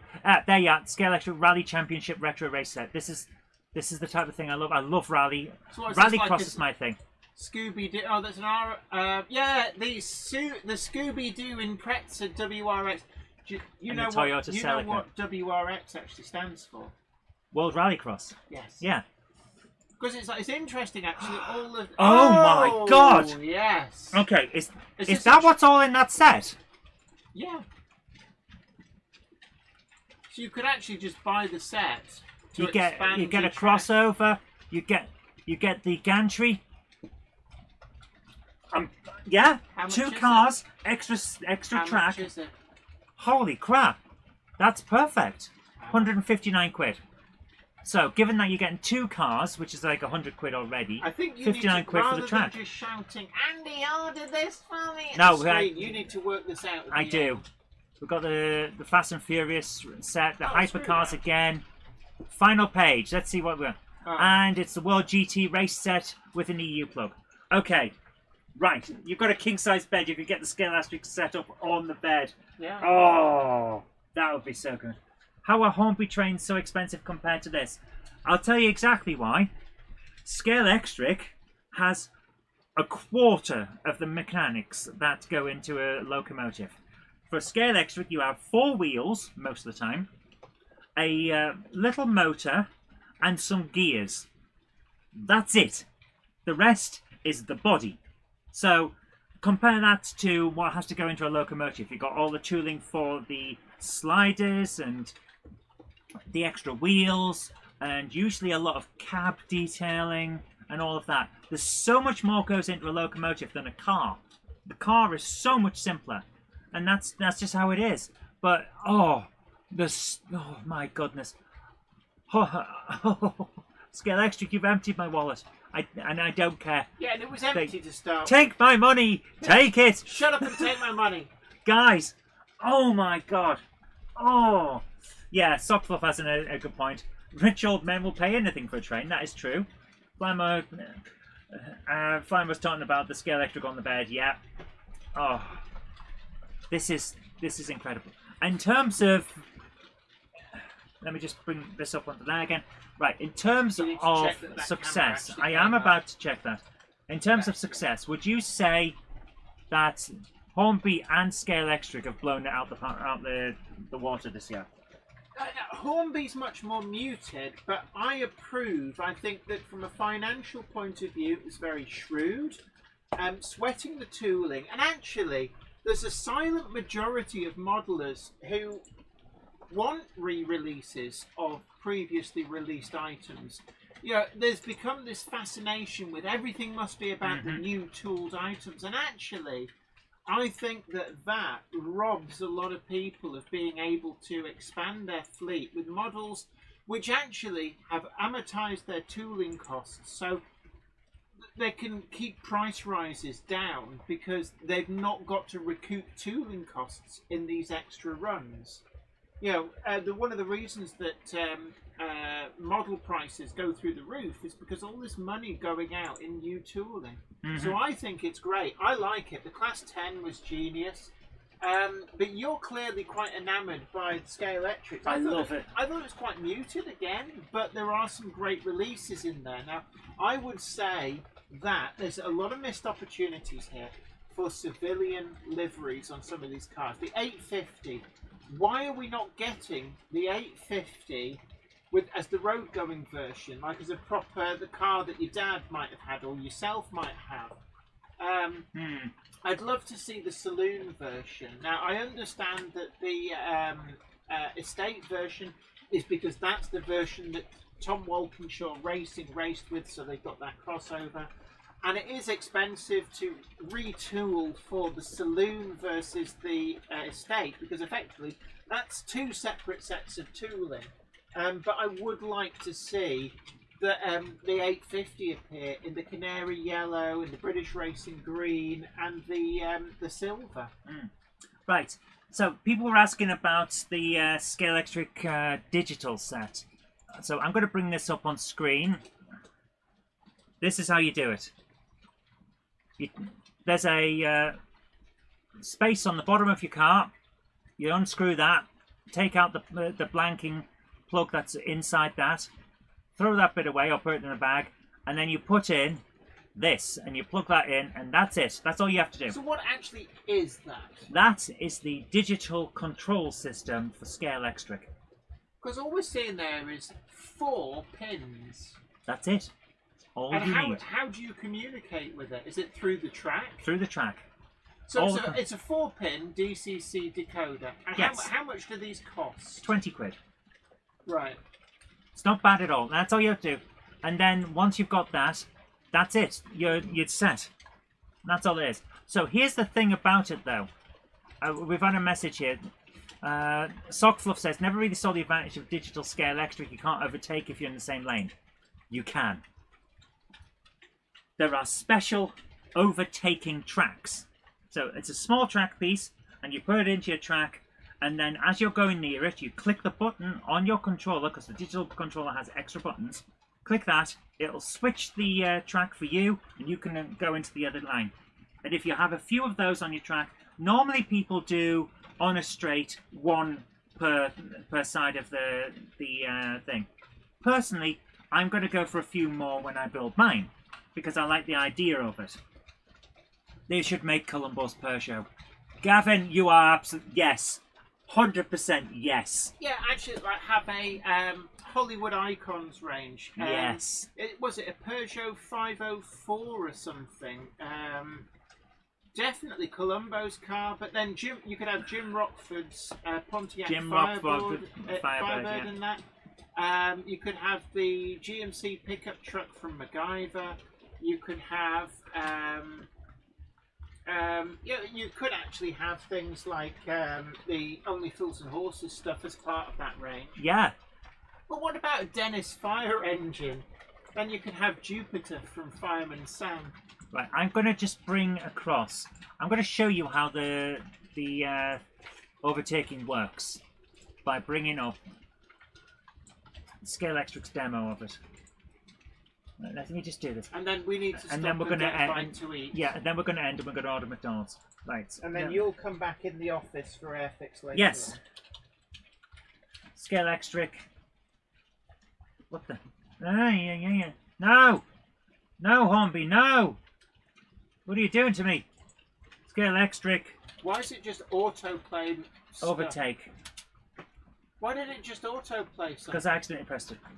Right, here we are. Scalelectric's overtaking. Right, let's do this. I'm going to bring that up. This is somebody else's video. We can't... I'm going to show it just as a demo. Okay. Where is it? Future slot racing, Scalelectric data, blah, blah, blah. Actually, Carrera's got a digital change as well. So it's the same sort of thing. You just press it and they'll overtake. I'm going to press this, bring up the small browser. This is from Joey Morgan's. Right, watch this. He's going round. And that's on digital. There's the overtake lane on the right, on the left-hand side. Watch as they go around. And watch the car switches over lanes. Yeah. It's just a button, and then you switch lanes, and now you can turn the other one. There you go. That's all it is. Okay, right. There you go. Thank you so much for that. I'll put the link into the chat, because we always make sure that we show where things are from. Yeah, we don't steal other people's content. No, there's no point. Because I keep saying this to people. YouTube is not a zero-sum game. You will watch who you want to watch, and sometimes they'll be in the same genre as what you're watching from another channel. Sometimes they won't be. And I know people say there's only so many hours in the day, but there's only so many channels you're going to want to watch. So, yeah, it's not a zero-sum game. You don't see the advantage, but hey, if you don't see the advantage, then don't use it. I've always been an advocate of this. Enjoy your hobbies the way you want to enjoy them. Don't take anyone else's word for how you should do it. Don't listen to people who say, oh, you must do X, Y, and Z. No. Enjoy your hobby how you want to do it. So there you go. Right, guys. I think thumbs up from Hornby's range. Yeah?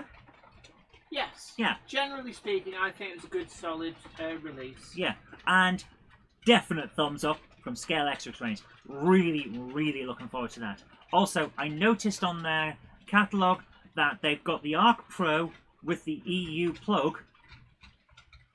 Where's the British one? It is just a swap out, hot swappable plug. I'm wondering if I phone them up, can I find out if you can just use a different plug. Right, guys, take care. Thank you so much for joining me. Have a great evening. I'll be back, afternoon, not evening. Have a great afternoon. We'll be back at 4 for the Airfix, and we'll see you then. Take care. Bye-bye.